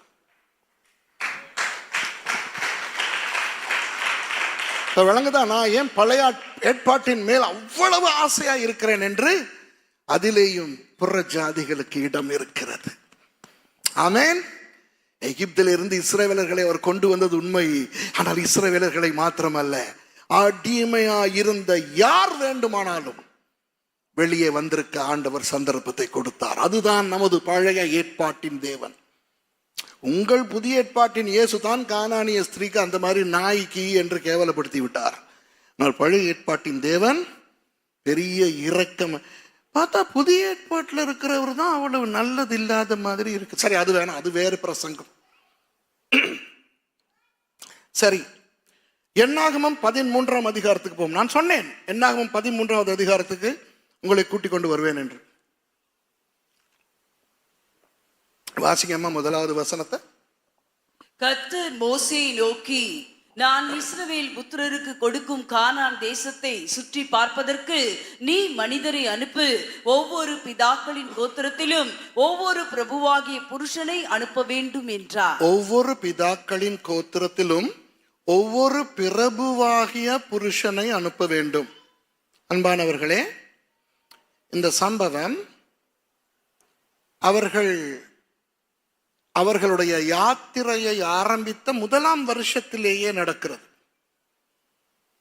அப்போ ஆண்டவர் சொல்லுகிறார் மோசேக்கு, ஒவ்வொரு கோத்திரத்திலும் இருந்து பிரபுவாகிய ஒரு புருஷனை அனுப்பு. யாரை அனுப்பு? அவன் சாதாரண ஒரு பிரஜையாய் இருக்கக்கூடாது. அந்த கோத்திரத்துக்கு ஒரு பிரபு, ஒரு தலைவனாய் இருக்க வேண்டும். பெயர் பட்டியல் பிறகு வரும். கொஞ்சம் வாசிங்கம்மா பாப்போம். சும்மா அந்த பெயர்களை கொஞ்சம் வாசிப்போம். அதிலே சங்கர், ராஜா, சுப்பிரமணியெல்லாம் இருக்காது, நாக்கு சுலுக்கும். சரி வாசிங்க. இப்ப பாருங்க, அந்த பிரபுக்கள் யார் என்று அடுத்த வசனம் இன்னும் கொஞ்சம் சொல்லும். வாசிங்கம்மா. மோசே கர்த்தருடைய வாக்கின்படியே அவர்களை பாரான் வனாந்திரத்திலிருந்து அனுப்பினார். கவனிங்கள். அந்த மனிதர் யாவரும் இஸ்ரவேல் புத்திரரின் தலைவர்கள். அவர்கள் சும்மா பிரபுக்கள் மாத்திரம் அல்லவாம். அந்த 12 பேரும் யார்? அந்தந்த கோத்திரத்து தலைவர்கள். இந்த லிஸ்ட வாசிப்போம். வாசிங்கம்மா. அவர்களுடைய நாமங்கள் ஆவன: ரூபன் கோத்திரத்தில் சக்கூரின் குமாரன் சம்முவா, பெரிய ஆளா இருந்திருக்கும்ல. சிமியோன் கோத்திரத்தில் ஓரியின் குமாரன் சாப்பாத். வாவ். சாப்பாத் என்று சொல்லும் போது எலிசா ஞாபகம் வருதா? எலிசாவுட்ட அப்பாட்டு பேரும் சாப்பாத். அது வேறு சாப்பாத், இது வேறு சாப்பாத். யூதா கோத்திரத்தில் எப்புனேயின் குமாரன் காலே. யூதா கோத்திரம் பிரபலமான கோத்திரம். நம் இயேசுவானவர் வந்த கோத்திரம், தாவீதின் கோத்திரம். அந்த கோத்திரத்திலே யார்? எப்புனேயின் குமாரன் காலேப். வாவ். இசக்கார் கோத்திரத்தில் யோசேப்பின் குமாரன் ஈகால். எப்ராயிம் கோத்திரத்தில் நூனின் குமாரன் ஓசேயா. நம்முடைய ஆள் யார்? யோசுவா. அவர் நூனின் குமாரன். வாவ். அப்போ அவரும் காலேபும் தான் நல்ல அறிக்கை கொண்டு வந்தவர்கள். வாசிங்க, வாசிக்கிட்டே போங்க. 12 பேரையும் வாசிச்சு முடிப்போம். பென்யமீன் கோத்திரத்தில் ரப்பூவின் குமாரன் பல்தி. செபுலோன் கோத்திரத்தில் சோதியின் குமாரன் காதியேல். யோசேப்பின் கோத்திரத்தை சார்ந்து மனாசே கோத்திரத்தில் சூசின் குமாரன் காதி. தான் கோத்திரத்தில் கெமில்யின் குமாரன் அம்மியேல். ஆசேர் கோத்திரத்தில் மிகவேலின் குமாரன் சேத்தூர். நப்தலி கோத்திரத்தில் ஓபேசியின் குமாரன் நகபி. காத் கோத்திரத்தில் மாகியின் குமாரன் குவேல். தேசத்தை சுற்றி பார்க்கும்படி மோசே அனுப்பின மனிதரின் நாமங்கள் இவைகளே. சரி, இப்போ 12 பெயர்களையும் வாசித்தோம் அல்லவா? அதிலே இந்த 12 பேரும் வெறும் பிரபுக்கள் மாத்திரம் இல்லையாம், இவர்கள் தலைவர்களாம். வாவ். அதிலே முக்கியமான 2 பேர் யார்? யோசுவாவும் காலேபும். எகிப்திலே இருந்து புறப்பட்டவர்களில் வாக்குத்தத்தம் பண்ணப்பட்ட தேசத்துக்குள் நுழைந்த 2 பேர் யார்? யோசுவாவும் காலேபும். யோசுவா நூனின் குமாரன். அவரை பற்றி நான் சமீபத்திலே நான் விளக்கமாக எங்கேயோ பிரான்ஸ்ல எங்கேயோ வைத்து செய்தி கொடுத்தேன், சிலர் பார்த்திருப்பீர்கள். காலேபை பற்றி ஒரு விஷயம் நான் சொல்ல வேண்டும். காலேப் எந்த கோத்திரத்தை பிரதிநிதித்துவப்படுத்துகிறார்? யூதா கோத்திரம். என்னாகமம் 32ஆம் அதிகாரம் 11வது வசனத்தை வாசியுங்கள். என்னாகமம் 32:11. உத்தமமாய் என்னை பின்பற்றின கேனேசியனான எப்புனேயின் குமாரன் காலேபும் நூனின் குமாரன் யோசுவாவும் தவிர. அடுத்த வசனம். எகிப்திலிருந்து வந்தவர்களில் 20 வயது முதல் அதற்கு மேற்பட்ட மனிதர்களில் ஒருவரும் என்னை உத்தமமாய் பின்பற்றாதபடியால். ஓகே, அவர்கள் யாரும் உள்ளே போக மாட்டார்கள். 11வது வசனத்தை திரும்ப வாசிங்க. உத்தமமாய் என்னை பின்பற்றின கேனேசியனான எபனேயின் குமாரன் காலேபும் ஓஹோ, எப்புன்னேயின் குமாரன் காலேப் என்று என்னாகமம் 13:2 பார்த்தோம். இப்போ எப்புன்னே யார் என்று கொஞ்சம் தெளிவாக பார்க்கிறோம். கேனேசியனான எப்புன்னே. நமது மனன வசனத்தை சொல்லுங்கள். கேனியரும் கெனீசியரும் கத்மோனியரும். அப்போ அந்த கேனீசியர்களுடைய வம்சத்திலே வந்த ஒரு ஆள் தான் எப்புன்னே. எப்புன்னேயின் மகன் தான் காலேப். அப்போ காலேப் யாக்கோபின் வழி வந்த ஒரு யூத மனுஷனே அல்ல, புறஜாதியான், அந்நியன். விளங்குதா? ஒரு கேனேசியன். எப்புன்னே என்றால் என்ன அர்த்தம் தெரியுமா? எப்புன்னே என்றால் தீர்க்கதரிசி என்ற அர்த்தம். எந்த தீர்க்கதரிசி?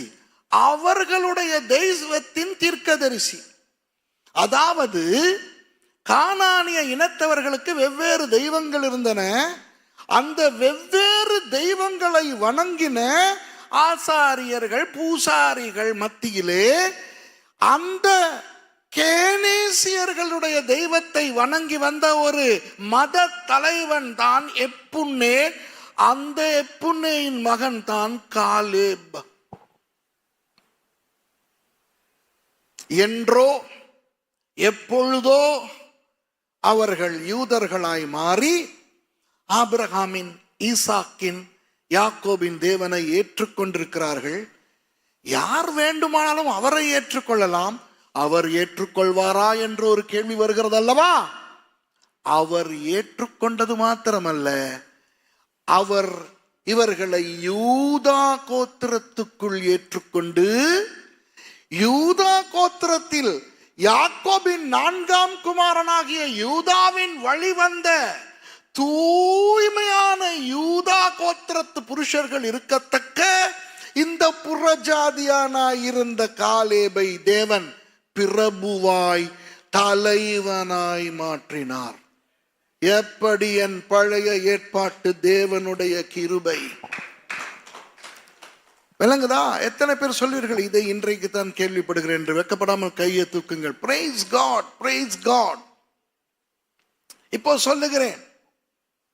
இப்போ எகிப்திலிருந்து புறப்பட்டவர்களில் 2 பேர் தான் வாக்குத்தத்தம் பண்ணப்பட்ட தேசத்துக்குள் போகிறார்கள். ஒருவர் யோசுவா, அவர் யூதன். மற்றாள் புறஜாதியான். இது எதற்கு அடையாளம்? புதிய ஏற்பாட்டுக்கு அடையாளம். இன்று பரலோகம் என்கின்ற கானானுக்குள் பிரவேசிக்க போகின்றவர்கள் யார்? இயேசுவை ஏற்றுக்கொண்ட யூதர்களும் சரி, இயேசுவை ஏற்றுக்கொண்ட புறஜாதியாரும் சரி. யோசுவா என்ற பெயரை எபிரேய மொழியிலே சொல்லுங்கள். யெஷுவா. எல்லாரும் சொல்லுங்கள். யெஷுவா. யோசுவா என்ற பெயர் எபிரேய மொழியிலே எப்படி? யெஷுவா. இயேசு என்ற பெயரை எபிரேய மொழியிலே சொல்லுங்கள். யெஷுவா.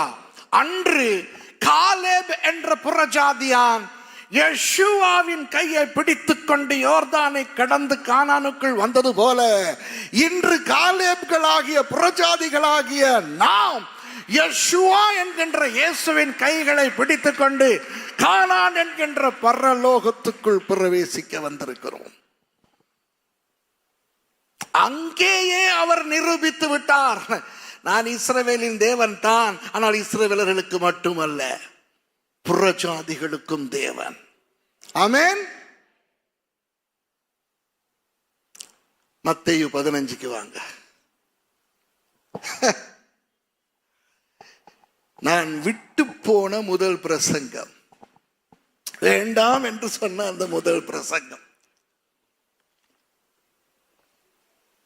பாஸ்டர் கிட்ட ஏற்கனவே சொன்னேன், பாஸ்டர் நடுவுல ஒரு நாடகம் போடுவேன், பிரசங்கத்தை மாத்திர மாதிரி நான் செய்வேன், என்னை அடிச்சு கிடிச்சு விரட்டிடாதீங்க, நான் கேட்பேன் எனக்கு பெர்மிஷன் கொடுங்க என்று.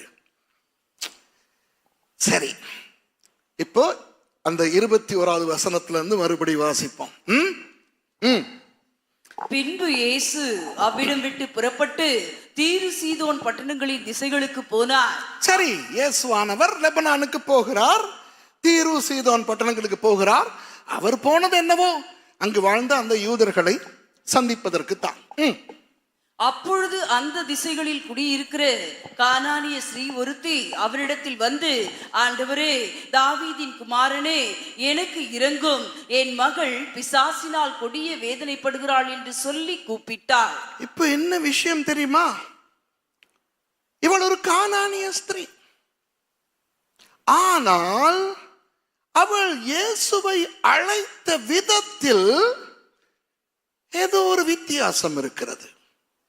அவள் இயேசுவை எப்படி அழைக்கிறார்? 2 விதங்களில் அழைக்கிறாள். அவள் சொல்கிறாள், ஆண்டவரே, தாவீதின் குமாரனே. கொஞ்சம் இருங்க, இப்போ உங்களுக்கெல்லாம் என்ன என்னவென்று தெரியும் சொல்லுங்களே.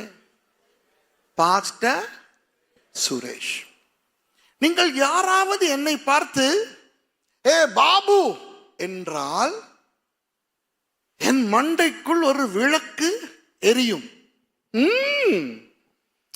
என் பூர்வீகத்தை அறிந்த ஒருவர் இவர். ஒருவேளை கண்டி ஆளாய் இருக்குமோ, என் நண்பனாய் இருக்குமோ. ஏன்? பாபு என்பது என் பூர்வீகத்தில், என் கிராமத்தில் நான் அழைக்கப்படும் பெயர். வெளி இடங்களிலே என்னை பாபு என்று யாருக்கும் தெரியாது. அப்போ சென்னையிலே ஒரு அந்நிய தேசத்துக்கு நான் வந்திருக்கும் பொழுது, உங்கள் தேசம் எனக்கு அந்நிய தேசம் தான், விசா வாங்கி கொண்டு வந்தேன். அதை வாங்கி கொண்டு வந்தால் கூட அவன் முறைத்துத்தான் பார்க்கிறான், ஏன் வந்தாய்?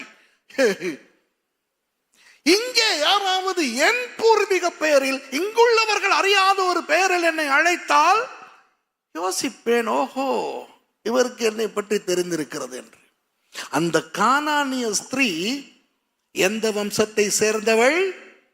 கேனேசிய வம்சத்தை சேர்ந்தவள். யாருடைய பரம்பரை? காலேபுடைய பரம்பரை. ஒரு சிலர் யூதர்களாய் மாறாமல் கேனேசியர்களாகவே இருந்தார்களே, அந்த பரம்பரை. ஆனால் அவளுக்கு இயேசுவை பற்றி நன்கு தெரிந்திருந்தது. ஏன்? ஆண்டவரே என்று மாத்திரம் அழைத்திருந்தால் பரவாயில்லை, யார் வேண்டுமானாலும் அழைக்கலாம். பென் தாவீத், தாவீதின் குமாரனே என்று அழைக்கிறாள். உடனே இயேசுவுக்கு புரிந்தது, இவள் விஷயம் தெரிந்தவள், இவள் காலேபின் வம்சத்தில் வந்தவள், இவள் யூதனாய் மாறியிருந்து இஸ்ரவேலர்களின் ஆசீர்வாதங்களை அனுபவித்திருக்க வேண்டியவள். ஆனால் அனுபவிக்காமல் அப்படியே இருக்கிறாள். கொஞ்சம் விட்டு பிடிப்போம் என்று மௌனமாய் இருக்கிறார். வாசிங்க. அவளுக்கு பிரதியுத்தரமாக அவர் ஒரு வார்த்தையும் சொல்லவில்லை. அப்பொழுது அவருடைய சீஷர்கள் வந்து, இவள் நம்மை பின்தொடர்ந்து கூப்பிடுகிறாளே, இவளை அனுப்பிவிடும் என்று அவரை வேண்டிக் கொண்டார்கள். அவள் இயேசுவை அழைத்த போது அதற்குள்ளே அடங்கி இருந்த விபரங்கள் சூழ இருந்த சீஷர்களுக்கு புரியவில்லை. இயேசுவின் மௌனம் சத்தமாய் பேசியது அவளோடு. ஆனால் மற்றவர்களுக்கு அது கேட்கவே இல்லை. ஏன்? அது மௌனம் மாத்திரமே, அது வெறும் மௌனம். ஆகவே அவர்கள் அசௌகரியப்பட்டு இயேசுவினிடத்தில் சொல்லுகிறார்கள், அவளை அனுப்பிவிடுங்களே என்று. உடனே இயேசு அவர்களுக்கு மறுமொழியாக அவர் என்ன சொல்லுகிறார் என்று பாருங்கள், வாசிங்க. அதற்கு அவர், காணாமற் போன ஆடுகளாகிய இஸ்ரவேல் வீட்டாரிடத்திற்கு அனுப்பப்பட்டேனே அன்றி மற்றபடி அல்லவென்றார். இஸ்ரவேல் வீட்டாருக்காக நான் அனுப்பப்பட்டேன். அதாவது அவள் மூதாதையர்கள் போல அவளும் இஸ்ரவேல் வீட்டாரில் ஒருத்தியாக மாறி இருந்திருக்கலாம். அப்படி அவள் மாறி இருந்தால் அவளுக்கும் அந்த ஆசீர்வாதம் கிடைத்திருக்கும். இப்ப விளங்குதா? அன்பானவர்களே, சில நேரம் புருஷனும் பெண் ஜாதியும் வீட்டிலே சண்டை போட்டுக்கொண்டு வருவார்கள். எங்காவது ஒரு வீட்டிலே போய் உட்கார்ந்து இருக்கும் பொழுது இந்த ரெண்டு பேரும் சண்டை என்று மற்றவர்களுக்கு தெரியாது.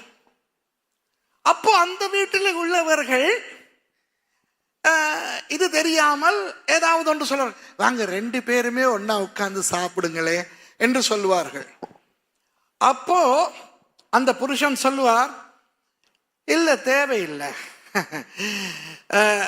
நான் வேறையா அவங்க வேறையாவே சாப்பிட்டுக்குருவோம். அந்த வீட்டாருக்கு தெரியாது இவர்களுக்கு பதில் சொல்லும் சாட்டில் மனைவியை அட்டாக் பண்ணுகிறார் என்று. அதுக்கு மனைவி இல்லை இவருக்கு கொடுங்க, இவர் சாப்பிட்டு மிச்சம் வச்சுதான் நான் சாப்பிட்றேன், அது அட்டாக். இது நடக்குதா இல்லையா சொல்லுங்க? மூன்றாவது நபருக்கு புரியாது. இவர்கள் அவர்களோடு பேசும் பொழுது இங்கே வெட்டு கொத்து நடக்கிறது என்று. இயேசு சீஷர்களுக்கு மறுமொழி சொல்லும் பொழுது, நான் காணாமல் போன இஸ்ரவேல் வீட்டாருக்காகத்தானே வந்தேன் என்று சொல்லும் பொழுது அவளுக்கு புரிகிறது. இயேசு சொல்லுகிறார், நான் என் மூதாதையனாக ஆகிய காலேபை போல நானும் இஸ்ரவேல் பெண்ணாய் மாறி இருந்திருக்க வேண்டும், ஆனால் மாறவில்லை.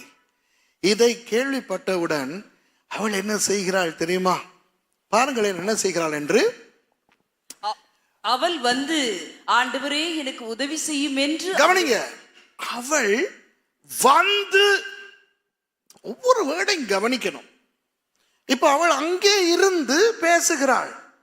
இவர் இப்படி சொல்லும் பொழுது அவள் இயேசுவின் இடத்துக்கு வந்து, ஆண்டவரே எனக்கு உதவி செய்யும் என்று பணிந்து கொண்டார். கொஞ்சம் இருங்க. அவளுடைய முதல் பிரச்சனை என்னவென்று மறுபடி ஒருக்கா 21 வசனத்துக்கு போய் பாருங்கள். பின்பு 22. அப்பொழுது அந்த திசைகளில் குடியிருக்கிற கானானிய ஸ்ரீ ஒருத்தி அவரிடத்தில் வந்து, ஆண்டவரே தாவீதின் குமாரனே எனக்கு இரங்கும், என் மகள் பிசாசினால் கொடிய வேதனைப்படுகிறாள் என்று சொல்லி, எனக்கு இரங்கும், என் பிரச்சனை என்னவென்றால் என் மகள் கொடிய வியாதியினால் பிசாசினால் வேதனைப்படுகிறாள். ஆனால் இப்போ என்ன தெரியுமா சொல்லுகிறாள் பாருங்க. அவள் வந்து, ஆண்டவரே எனக்கு உதவி செய்யும் என்று சொல்லி அவரை பணிந்து கொள்ளுகிறாள். கிரேக்க மொழியில் அழகாக ப்ரோஸ்குனே என்று வருகிறது. அதாவது அழகாக அவள் தன்னை தாழ்த்தி அவள் என்ன அடையாளப்படுத்துகிறாள் தெரியுமா? இப்போ காலம் பிந்தி விட்டதா, என்னால் இப்போவாவது வர முடியாதா? என் மூதாதையனாகிய காலேப் அன்று யோசுவாவினிடத்தில் வந்தது போல இன்று நான் யெஷுவாவினிடத்தில் வர முடியாதா என்று இவரை பணிந்து கொள்ளும் பொழுது இயேசு கடைசி சோதனையை வைக்கிறார். வாசிங்க. அவர் அவளை நோக்கி, பிள்ளைகளின் அப்பத்தை எடுத்து நாய்க்குட்டிகளுக்கு போடுகிறது நல்லதல்ல என்றார். பிள்ளைகளின் அப்பத்தை எடுத்து நாய்க்குட்டிகளுக்கு. அதற்கு கொஞ்சம் நான் ஃபீல் பண்ணிக்கிட்டு இருக்கேன். நீங்க வாசிக்கிட்டு போறீங்க, நான் இப்பதான் ஃபீல் பண்ணிக்கிட்டு இருக்கேன் அந்த வசனத்தை. நாய், எல்லாரும் சத்தமா சொல்லுங்க, நாய். அது எபிரேய மொழியில சொல்லுங்க. எத்தனை பேருக்கு தெரியாது எபிரேய மொழியில நாய்னா என்னன்னு? எத்தனை பேருக்கு தெரியாது? காலேப். சொல்லுங்க. காலேப் என்றால் என்ன? நாய். அப்போ நாய் குட்டி என்றால் என்ன? அந்த காலேபின் குட்டி. விளங்குதா உங்களுக்கு? பிள்ளைகளின் அப்பத்தை எடுத்து காலேப் குட்டிக்கு போட முடியாது என்று பாருங்கள். இவர்கள் ரெண்டு பேரும் பேசுவது இவர்கள் ரெண்டு பேருக்கு மட்டும்தான் புரியுது. அங்கே இருந்த பேதுரும் யோவானும் பேத்த முழிச்சிருப்போம். என்னடா நடக்குது, இவர் இப்படி இல்லையே, இவ்வளவு கேவலமா நடந்து கொள்ள மாட்டாரு, விளங்குதா? அவங்களுக்கு இது புரியுதே இல்லை. இங்க ஒரு பெரிய ஒரு சரித்திர போராட்டமே நடக்கிறது. காலேபின் குட்டிகளுக்கு பிள்ளைகளின் அப்பத்தை கொடுப்பதா? அதற்கு அவள் என்ன சொல்லுகிறாள்? வாசிங்க. அதற்கு அவள், மெய்தான் ஆண்டவரே. மெய்தான், மெய்தான். ஆகிலும் நாய்க்குட்டிகள் தங்கள் எஜமான்களின் மேஜையிலிருந்து விழும் துணிக்கைகளை தின்னுமே என்றார். அவள் என்ன சொல்லவில்லை? பிள்ளைகளுக்கு மேஜையிலே கொடுக்கும் துணிக்கைகளை எடுத்து வெளியே வீசினால் நாய்க்குட்டிகள் பொறுக்கி தின்னுமே என்று சொல்லவில்லை. நாய்க்குட்டிகள் மேஜையிலிருந்து விழும் துணிக்கைகளையே தின்னும் என்றால் என்ன அர்த்தம்? நாய்க்குட்டிகள் உள்ளே வர முடியும் அல்லவா? மேஜை எங்கே இருக்கிறது? உள்ளே. அப்ப அந்த அக்கா என்ன சொல்றா? என்னை உள்ளே எடுங்கள் போதும், நான் வந்து உங்கள் பாதத்திலே அமர்ந்து கொண்டு நீங்கள் இஸ்ரவேலர்களுக்கு கொடுக்கின்றவற்றில் விழுகிறதை தின்று கொண்டிருக்கிறேன், நான் உள்ளே வர விரும்புகிறேன். Glory to God. Hallelujah. Praise the Lord. 3000 ஆண்டுகள் பிந்தி தான் அதாவது அந்நேரத்திலே 1000 ஆண்டுகள் 1500 ஆண்டுகளுக்கு பிறகு பிந்தி அவர் வருகிறார் இல்லையா? Wow, amazing. ஆமா, என்ன ஒரு 2000 மன்னிக்கணும், மோசேயின் காலம் இயேசுவிலிருந்து கிட்டத்தட்ட 2000 ஆண்டுகள். அப்போ பாருங்கள், என்ன ஒரு மகத்துவமான ஒரு உரையாடல் அங்கே நடக்கிறது என்று பார்த்தீர்களா? இல்லாவிட்டால் நமக்கு புரியாது இயேசு ஏன் அப்படி நடந்து கொண்டார் என்று. அப்புறம் இயேசு கடைசியாக என்ன சொன்னார்? முதலிலே வாசிக்காத ஒரு வசனம் இப்போ வாசிப்போம். வாசிங்க. இயேசு அவளுக்கு பிரதியுத்தரமாக, ஸ்ரீயே, உன் விசுவாசம் பெரிது, நீ விரும்புகிறபடி உனக்கு ஆக கடவுது என்றார். அந்நேரமே அவள் மகள் ஆரோக்கியமானார். 2 ஆசீர்வாதம் கிடைக்கிறது. முதலாவது ஆசீர்வாதம் என்ன தெரியுமா? இயேசு அவளை ஈஷியா என்று அழைக்கிறார், ஸ்திரியே என்று அழைக்கிறார். அதாவது வாசிக்கிறவர்களுக்கு இதனுடைய ஆழம் புரியாது. வாசிக்கிறவர்கள் நினைப்பார்கள், சரி அவர் ஒரு பெண், ஆகவே ஸ்திரியே என்று சொன்னார் என்று. ஆஹா, கானா ஒரு கல்யாணத்திலே மரியாளை பார்த்து அவர் அழைத்த அதே விதத்தில் இந்த கானானிய ஸ்திரியை பார்த்து அவர் அழைக்கிறார். என்ன தெரியுமா? ஒரு ப்ரமோஷன். நீ கானானிய ஸ்திரீ, நீ சைரோபீனிஷியன் வுமன், நீ கேனிசிய பெண், ஆனால் யூதா கோத்திரத்து மரியாள், யாருடைய கற்பத்தில் நான் வந்து பிறந்தேனோ அந்த மரியாளை நான் அழைத்த அதே விதத்திலே உன்னை இன்று அழைக்கிறேன், ஈஷியா, ஸ்திரியே, உன் விசுவாசம் பெரியது. இதுக்கும் ஒரு கை தட்டணும் தான் ஆண்டவருக்கு. ஆகவே நீ விரும்புகிறபடி உனக்காக கிடவது என்றார். அந்நேரமே மகளுக்கு சுகம் கிடைத்தது. பாருங்கள் எவ்வளவு பெரிய அற்புதமான தேவன் நமது தேவன் என்று. அப்போ என்னை பொறுத்தவரை ஒரு காலத்திலே இந்த ரகசியங்கள் எல்லாம் தெரியாத காலத்திலே நான் யூதனாய் இஸ்ரவேல் படிப்பெல்லாம் பார்க்கும்போது, எபிரேய மொழி படித்த காலம், இஸ்ரவேல் சரித்திரம் படித்த காலம், தால்முத் எல்லாம் படித்த காலத்திலே நான் ஒரு வித ஏக்கம் அடைந்தது உண்டு. ஐயோ, நான் ஒரு யூதனாய் பிறக்கவில்லையே, நான் ஒரு இஸ்ரவேலனாய் பிறக்கவில்லையே என்று. ஆனால் போக போக போக போக எனக்கு தெரிந்தது, நான் புறஜாதியானாய் பிறந்து ஒரு காலேபை போல உள்ளே வந்தது ஒரு இயற்கை யூதனாய் பிறந்து வாழ்வதை விட பாக்கியமானது என்று. அந்த பாக்கியத்தை நமது ஆண்டவர் நமக்கு கொடுத்திருக்கிறார். அப்படிதானே? ஆமென். காலேபின் தேவன் நமது தேவன்.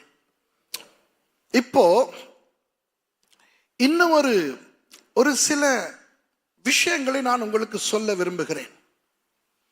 யோசுவா, காலேப் இந்த 2 பேருமே எகிப்தை விட்டு புறப்பட்டு வந்த பொழுது விருத்த சேதனம் பண்ணப்பட்டவர்கள், அப்படித்தானே? ஆனால் அவர்கள் யோர்தானை கடந்து போகும் பொழுது அவர்களோடு வந்தவர்கள் யாருமே விருத்த சேதனம் பண்ணப்படாதவர்கள். ஆமாவா இல்லையா? ஒரு விசை வாருங்கள் யோசுவா புத்தகத்துக்கு. யோசுவா புத்தகம் 5வது அதிகாரத்துக்கு வாருங்கள், 1வது வசனத்துக்கு வாங்க. இது எல்லாருக்கும் தெரிந்த ஒரு விஷயம்தான், ஆனால் நிறைய பேருக்கு அது அவ்வளவு தெரியாது. வாசிங்க, 1வது வசனத்தை வாசிங்க. இஸ்ரவேல் புத்திரர் கடந்து தீருமளவும் கர்த்தர் யோர்தானின் தண்ணீரை அவர்களுக்கு முன்பாக வற்றி போக பண்ணினதை யோர்தானுக்கு மேல் கரையில் குடியிருந்த எமோரியரின் சகல ராஜாக்களும் சமுத்திரத்தருகே குடியிருந்த கானானியரின் சகல ராஜாக்களும் கேட்டது முதற்கொண்டு அவர்கள் இருதயம் கரைந்து இஸ்ரவேல் புத்திரருக்கு முன்பாக சோர்ந்து போனார்கள். ஓகேயா? அடுத்த வசனத்தை வாசிங்க. அக்காலத்திலே கர்த்தர் யோசுவாவை நோக்கி, நீ கருக்கான கத்திகளை உண்டாக்கி திரும்ப 2ஆம் விசை இஸ்ரவேல் புத்திரரை விருத்த சேதனம் பண்ணு என்றார். அப்போ விருத்த சேதனம் பண்ணு யோசுவா என்று ஆண்டவர் சொன்னது யோர்தானுக்கு அப்புறத்திலா அல்லது யோர்தானை கடந்து கானானுக்குள் வந்த பிறகு? அப்படித்தானே? 1வது வசனத்திலே அவர்கள் எல்லாரும் கடந்து தீரு மட்டும் அந்த யோர்தானின் தண்ணீர் நின்றது என்று பார்க்கிறோம். இப்போ 2ஆம் விசை விருத்த சேதனம் செய் என்று சொல்லுகிறார். 3ஆம் வசனத்தை பாருங்கள், இன்னும் கொஞ்சம் விளக்கமாய் வரும். அப்பொழுது யோசுவா கருக்கான கத்திகளை உண்டாக்கி இஸ்ரவேல் புத்திரரை ஆர்லோத் மேட்டிலே விருத்த சேதனம் பண்ணினான். யோசுவா இப்படி விருத்த சேதனம் பண்ணின முகாந்திரம் என்னவென்றால், நன்றாய் கவனியுங்கள். எகிப்திலிருந்து புறப்பட்ட சகல ஆண் மக்களாகிய யுத்த புருஷர் எல்லாரும் எகிப்திலிருந்து புறப்பட்ட பின்பு வழியில் வனாந்திரத்திலே மாண்டு போனார்கள். எகிப்திலிருந்து புறப்பட்ட எல்லா ஜனங்களும் விருத்த சேதனம் பண்ணப்பட்டிருந்தார்கள். அவர்கள் எகிப்திலிருந்து புறப்பட்ட பின்பு வழியில் வனாந்திரத்திலே பிறந்த சகல ஜனங்களும் விருத்த சேதனம் பண்ணப்படாதிருந்தார்கள். அதை திரும்ப வாசிங்க. வழியில் வனாந்திரத்திலே பிறந்த சகல ஜனங்களும், எல்லாரும் சொல்லுங்க, சகல ஜனங்களும். என்னது? சகல ஜனங்களும் விருத்த சேதனம் பண்ணப்படாதிருந்தார்கள். ஓகேயா? அப்போ விருத்த சேதனம் பண்ணப்படாத பிரதான ஆசாரியன் ஒருவன் இருந்திருக்கிறார். யோசிங்க. யோர்தானை கடக்க இவர்கள் வரும் பொழுது உடன்படிக்கை பெட்டியை சுமந்து கொண்டு முன்னாலே நடந்தவர்கள் யார்? ஆசாரியர்கள். விருத்த சேதனம் பண்ணப்பட்டவர்களா, விருத்த சேதனம் பண்ணப்படாதவர்களா? சொல்லுங்க, நீங்க சொல்லுங்க. அவர்கள் பலிகள் செலுத்தினார்கள், பண்டிகைகளை ஆசரித்தார்கள், நியாயப்பிரமாணத்தை வாசித்தார்கள். நியாயப்பிரமாணத்தை வாசித்தவர்கள் விருத்த சேதனம் பண்ணப்பட்டவர்களா? யோசித்து பாருங்கள். உங்களுக்கு தெரியுமா, யூதர்கள் விருத்த சேதனத்தை எந்த அளவுக்கு முக்கியமாய் நினைக்கிறார்கள் என்றால், புறஜாதியர்களை அவர்கள் அடையாளப்படுத்துவதே விருத்த சேதனம் இல்லாதவர்கள் என்று. தாவீது சொல்லுகிறார், கோலியாத் வந்து திட்டும் பொழுது, அந்த விருத்த சேதனம் இல்லாதவன் எப்படி எங்களையும் எங்கள் தேசத்தையும் எங்கள் தேவனையும் திட்ட முடியும்? விருத்த சேதனம் பண்ணப்பட்ட ஊசா அந்த பெட்டி விழப்போகிறது என்று அதை பிடிக்க போய் அவனுக்கு என்ன நடந்தது? செத்து விழுந்தான்.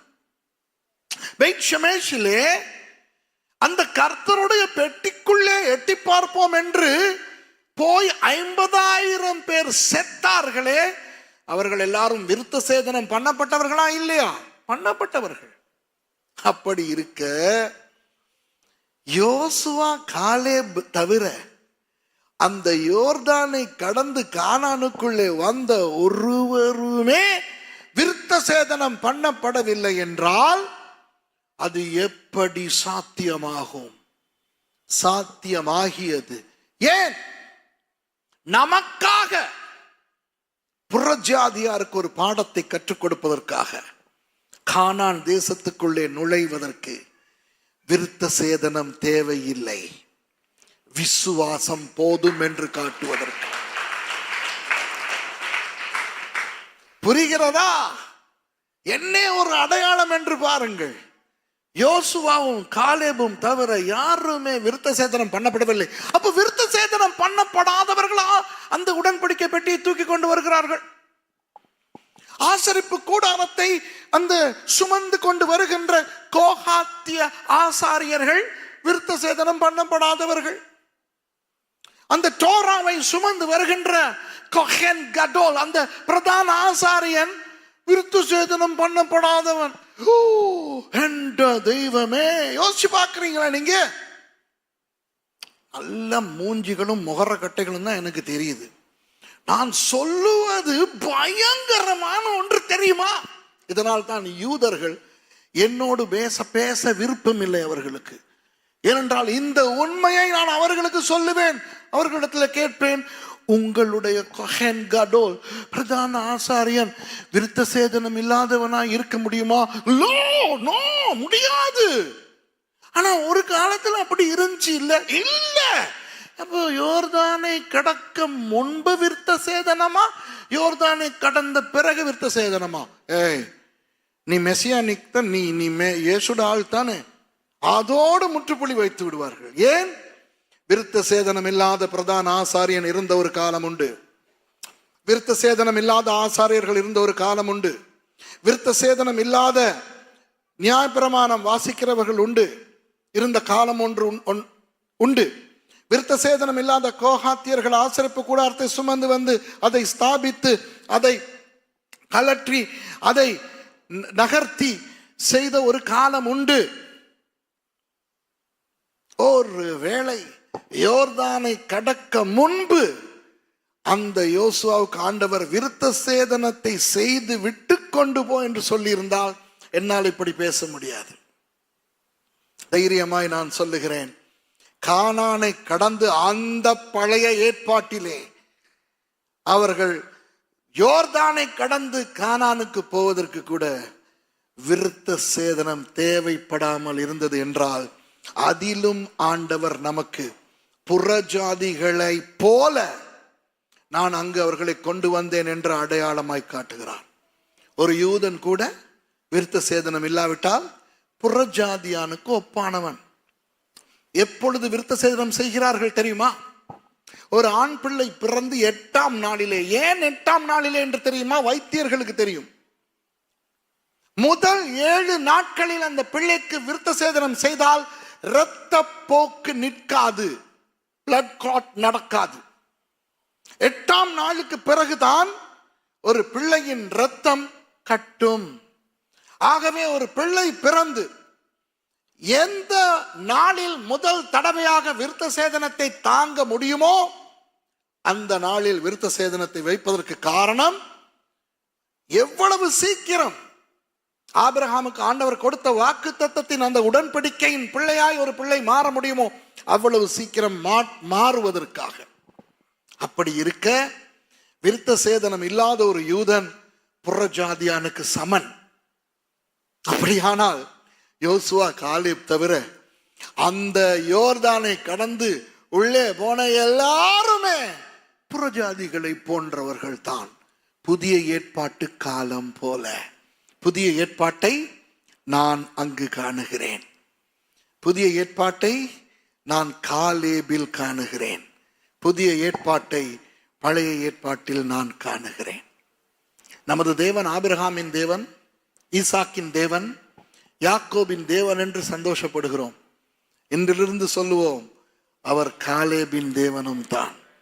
காலேப் வென்றால் இன்றைக்கும் நாய் தான். இன்றைக்கும் இஸ்ரவேலிலே நாய்க்கு பேர், சில பேர் நம்ப மாட்டாங்க, ஐயோ காலேப்னா நாய். சில மிருகங்களின் பெயர்களை மக்களுக்கு வைப்பார்கள். யோனா என்றால் புறா. டெபோரா என்றால் தேனி. அதுபோல காலேப் என்றால் நாய். புரிகிறதா? அப்போ நாம் எவ்வளவு பாக்கியவான்கள். நம்மை பற்றி அங்கே அந்த காலேப் மூலமாய் ஆண்டவர் சொல்லி இருக்கிறார். நான் முடிக்கும் போது இப்படி சொல்லுகிறேன். எபேசியர் புத்தகத்திலே நம்மை குறித்து என்ன சொல்லப்படுகிறது என்று 2ஆம் அதிகாரத்திலே ஒரு விசை வாசிப்போமா? எபேசியர் புத்தகம் 2ஆம் அதிகாரத்துக்கு போங்கள். 1வது வசனத்திலே இருந்து ஒரு சில வசனங்களை வாசிப்போம். பாருங்கள், வாசிங்கம்மா. அக்கிரமங்களினாலும் பாவங்களினாலும் மரித்தவர்களாய் இருந்த உங்களை உயிர்ப்பித்தார். அவைகளில் நீங்கள் முற்காலத்திலே இவ்வுலக வழக்கத்திற்கு ஏற்றபடியாகவும் கீழ்ப்படியாமையின் பிள்ளைகளிடத்தில் இப்பொழுது கிரியை செய்கிற ஆகாயத்து அதிகார பிரபுவாகிய ஆவிக்கேற்றபடியாகவும் நடந்து கொண்டீர்கள். அவர்களுக்குள்ளே நாம் எல்லாரும் முற்காலத்திலே நமது மாம்ச இச்சையின்படியே நடந்து நமது மாம்சமும் மனசும் விரும்பினவைகளை செய்து சுவாபத்தினாலே மற்றவர்களைப் போல கோபாக்கினையின் பிள்ளைகளாய் இருந்தோம். தேவனோ இரக்கத்தில் ஐஸ்வர்யம் உள்ளவராய் நம்மில் அன்பு கூர்ந்து தம்முடைய மிகுந்த அன்பினாலே அக்கிரமங்களில் மரித்தவர்களாய் இருந்த நம்மை கிறிஸ்துவுடனே கூட உயிர்ப்பித்தார். கிருபையினாலே ரட்சிக்கப்பட்டீர்கள். கிறிஸ்து இயேசுவுக்குள் அவர் நம்மிடத்தில் வைத்த தயவினாலே தம்முடைய கிருபையின் மகா மேன்மையான ஐஸ்வர்யத்தை வரும் காலங்களில் விளங்க செய்வதற்காக கிறிஸ்து இயேசுவுக்குள் நம்மை அவரோடே கூட எழுப்பி உன்னதங்களிலே அவரோடே கூட உட்காரவும் செய்தார். ஓகே, கவனிங்க. என்ன இந்த 7 வசனங்களிலும் வாசித்தீர்கள் தெரியுமா? பழைய ஏற்பாட்டு காலேபுக்கு நடந்ததை வாசித்தீர்கள். என்ன? கேனேசியனாகிய அந்த கேனேசியர்களுடைய தெய்வத்தின் தீர்க்கதரிசியாய் இருந்த எப்புன்னேயின் குமாரன் அக்கிரமங்களிலும் பாவங்களிலும் மரித்து போய் மாம்ச இச்சைகளால் அகப்பட்டு நாசமாய் போயிருந்த அந்த காலேபை ஆண்டவர் இஸ்ரவேலனாக்கி எந்த கோத்திரத்துக்குள்ளே கொண்டு வந்தார்? யூதா கோத்திரத்துக்குள்ளே. யூதா கோத்திரம் யாருடைய கோத்திரம்? இயேசுவின் கோத்திரம். இப்போ நீங்களும் நானும் ஆவிக்குரிய இஸ்ரவேலர்கள் அல்லவா? சரி, எந்த கோத்திரத்துக்குள்ளே வந்திருக்கிறோம்?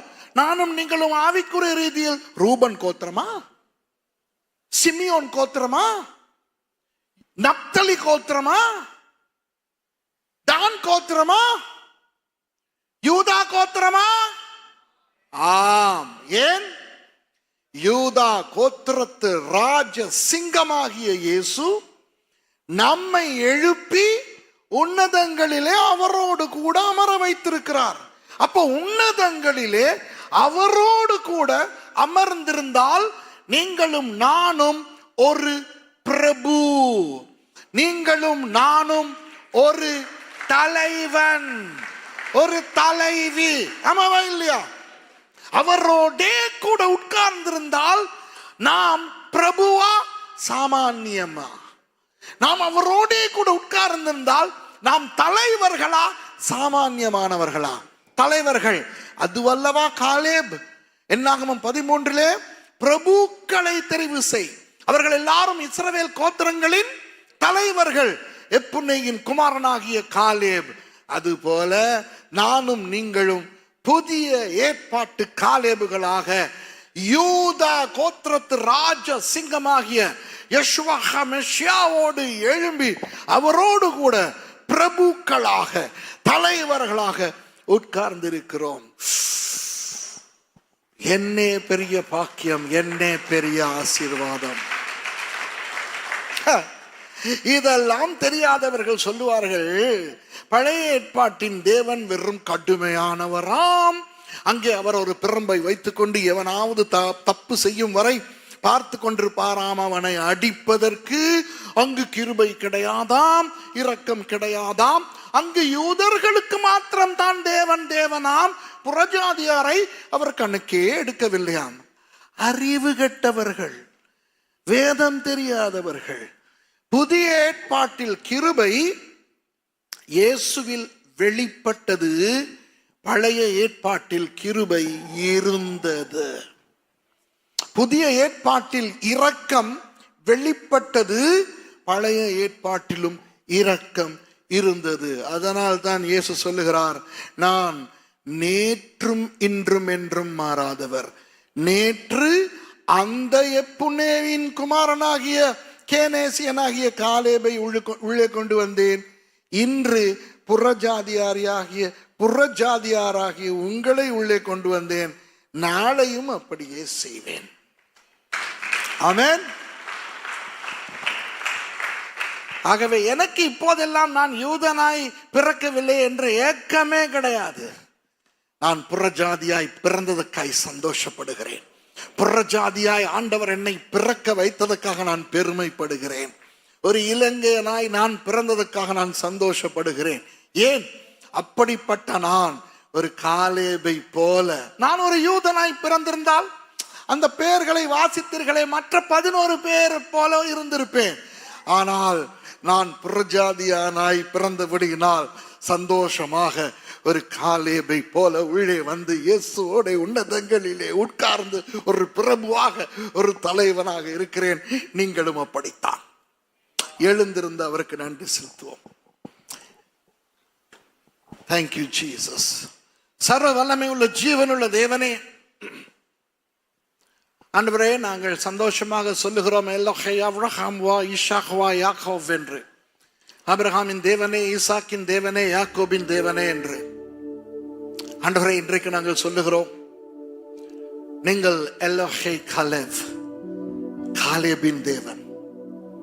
காலேபின் தேவன் எங்கள் தேவன். அன்று ஆண்டவரே, அந்த தீரு சீதோன் பிரதேசங்களுக்கு போய் அந்த கானானிய ஸ்திரீக்கு நீங்கள் இன்னும் ஒரு சந்தர்ப்பத்தை வழங்கினீர்கள். காலம் தாமதித்தாலும் பரவாயில்லை மகளே, நீ இப்பொழுதும் உள்ளே வரலாம் என்று நீங்கள் அவளை உள்ளே அழைத்துக் கொண்டீர்கள். அதற்காக நன்றி செலுத்துகிறேன்.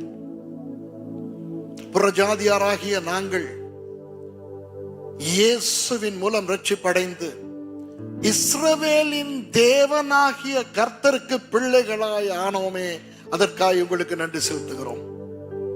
யூதா கோத்திரத்து ராஜ சிங்கமாகிய இயேசு கிறிஸ்துவோட கூட உன்னதங்களிலே உட்கார்ந்து இருக்கிறோமே, அதற்காக நன்றி செலுத்துகிறோம்.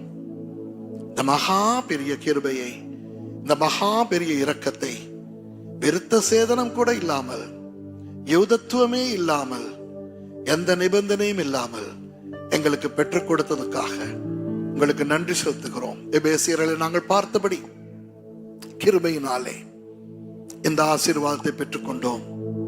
நன்றி, நன்றி, நன்றி. தொடர்ந்து நாங்கள் உங்கள் நம்பிக்கைக்கு பாத்திரமாய் வாழ எங்களுக்கு உதவி செய்யுங்கள். நன்றி. இந்த சபையை ஆசீர்வதியுங்கள். பாஸ்டர் விசுவாசத்தையும், பாஸ்டர் அம்மா சகோதரி ரீட்டாவையும், அவர்களுடைய குடும்பங்களையும் பிள்ளைகளையும், இந்த எல்லாரையும் ஆசீர்வதியுங்கள். உங்கள் பாதத்தில் எங்கள் அனைவரையும் அர்ப்பணிக்கிறோம். இயேசு கிறிஸ்துவின் நாமத்தில் வேண்டிக் கொள்கிறேன் பிதாவே. ஆமென். இந்த நேரத்திலே நான் எபிரேய மொழியிலே பாஸ்டர் செய்யலாமா? அந்த ஆசீர்வாதத்தை நான் கொஹென் கடோல், அந்த பிரதான ஆசாரியராகிய இயேசுவானவர் எங்களுக்கு அந்த ஆசீர்வாதத்தை வழங்கும் அந்த பிரதான ஆசாரியனுடைய அந்த ஆசீர்வாதத்தை வழங்க ஆசைப்படுகிறேன்.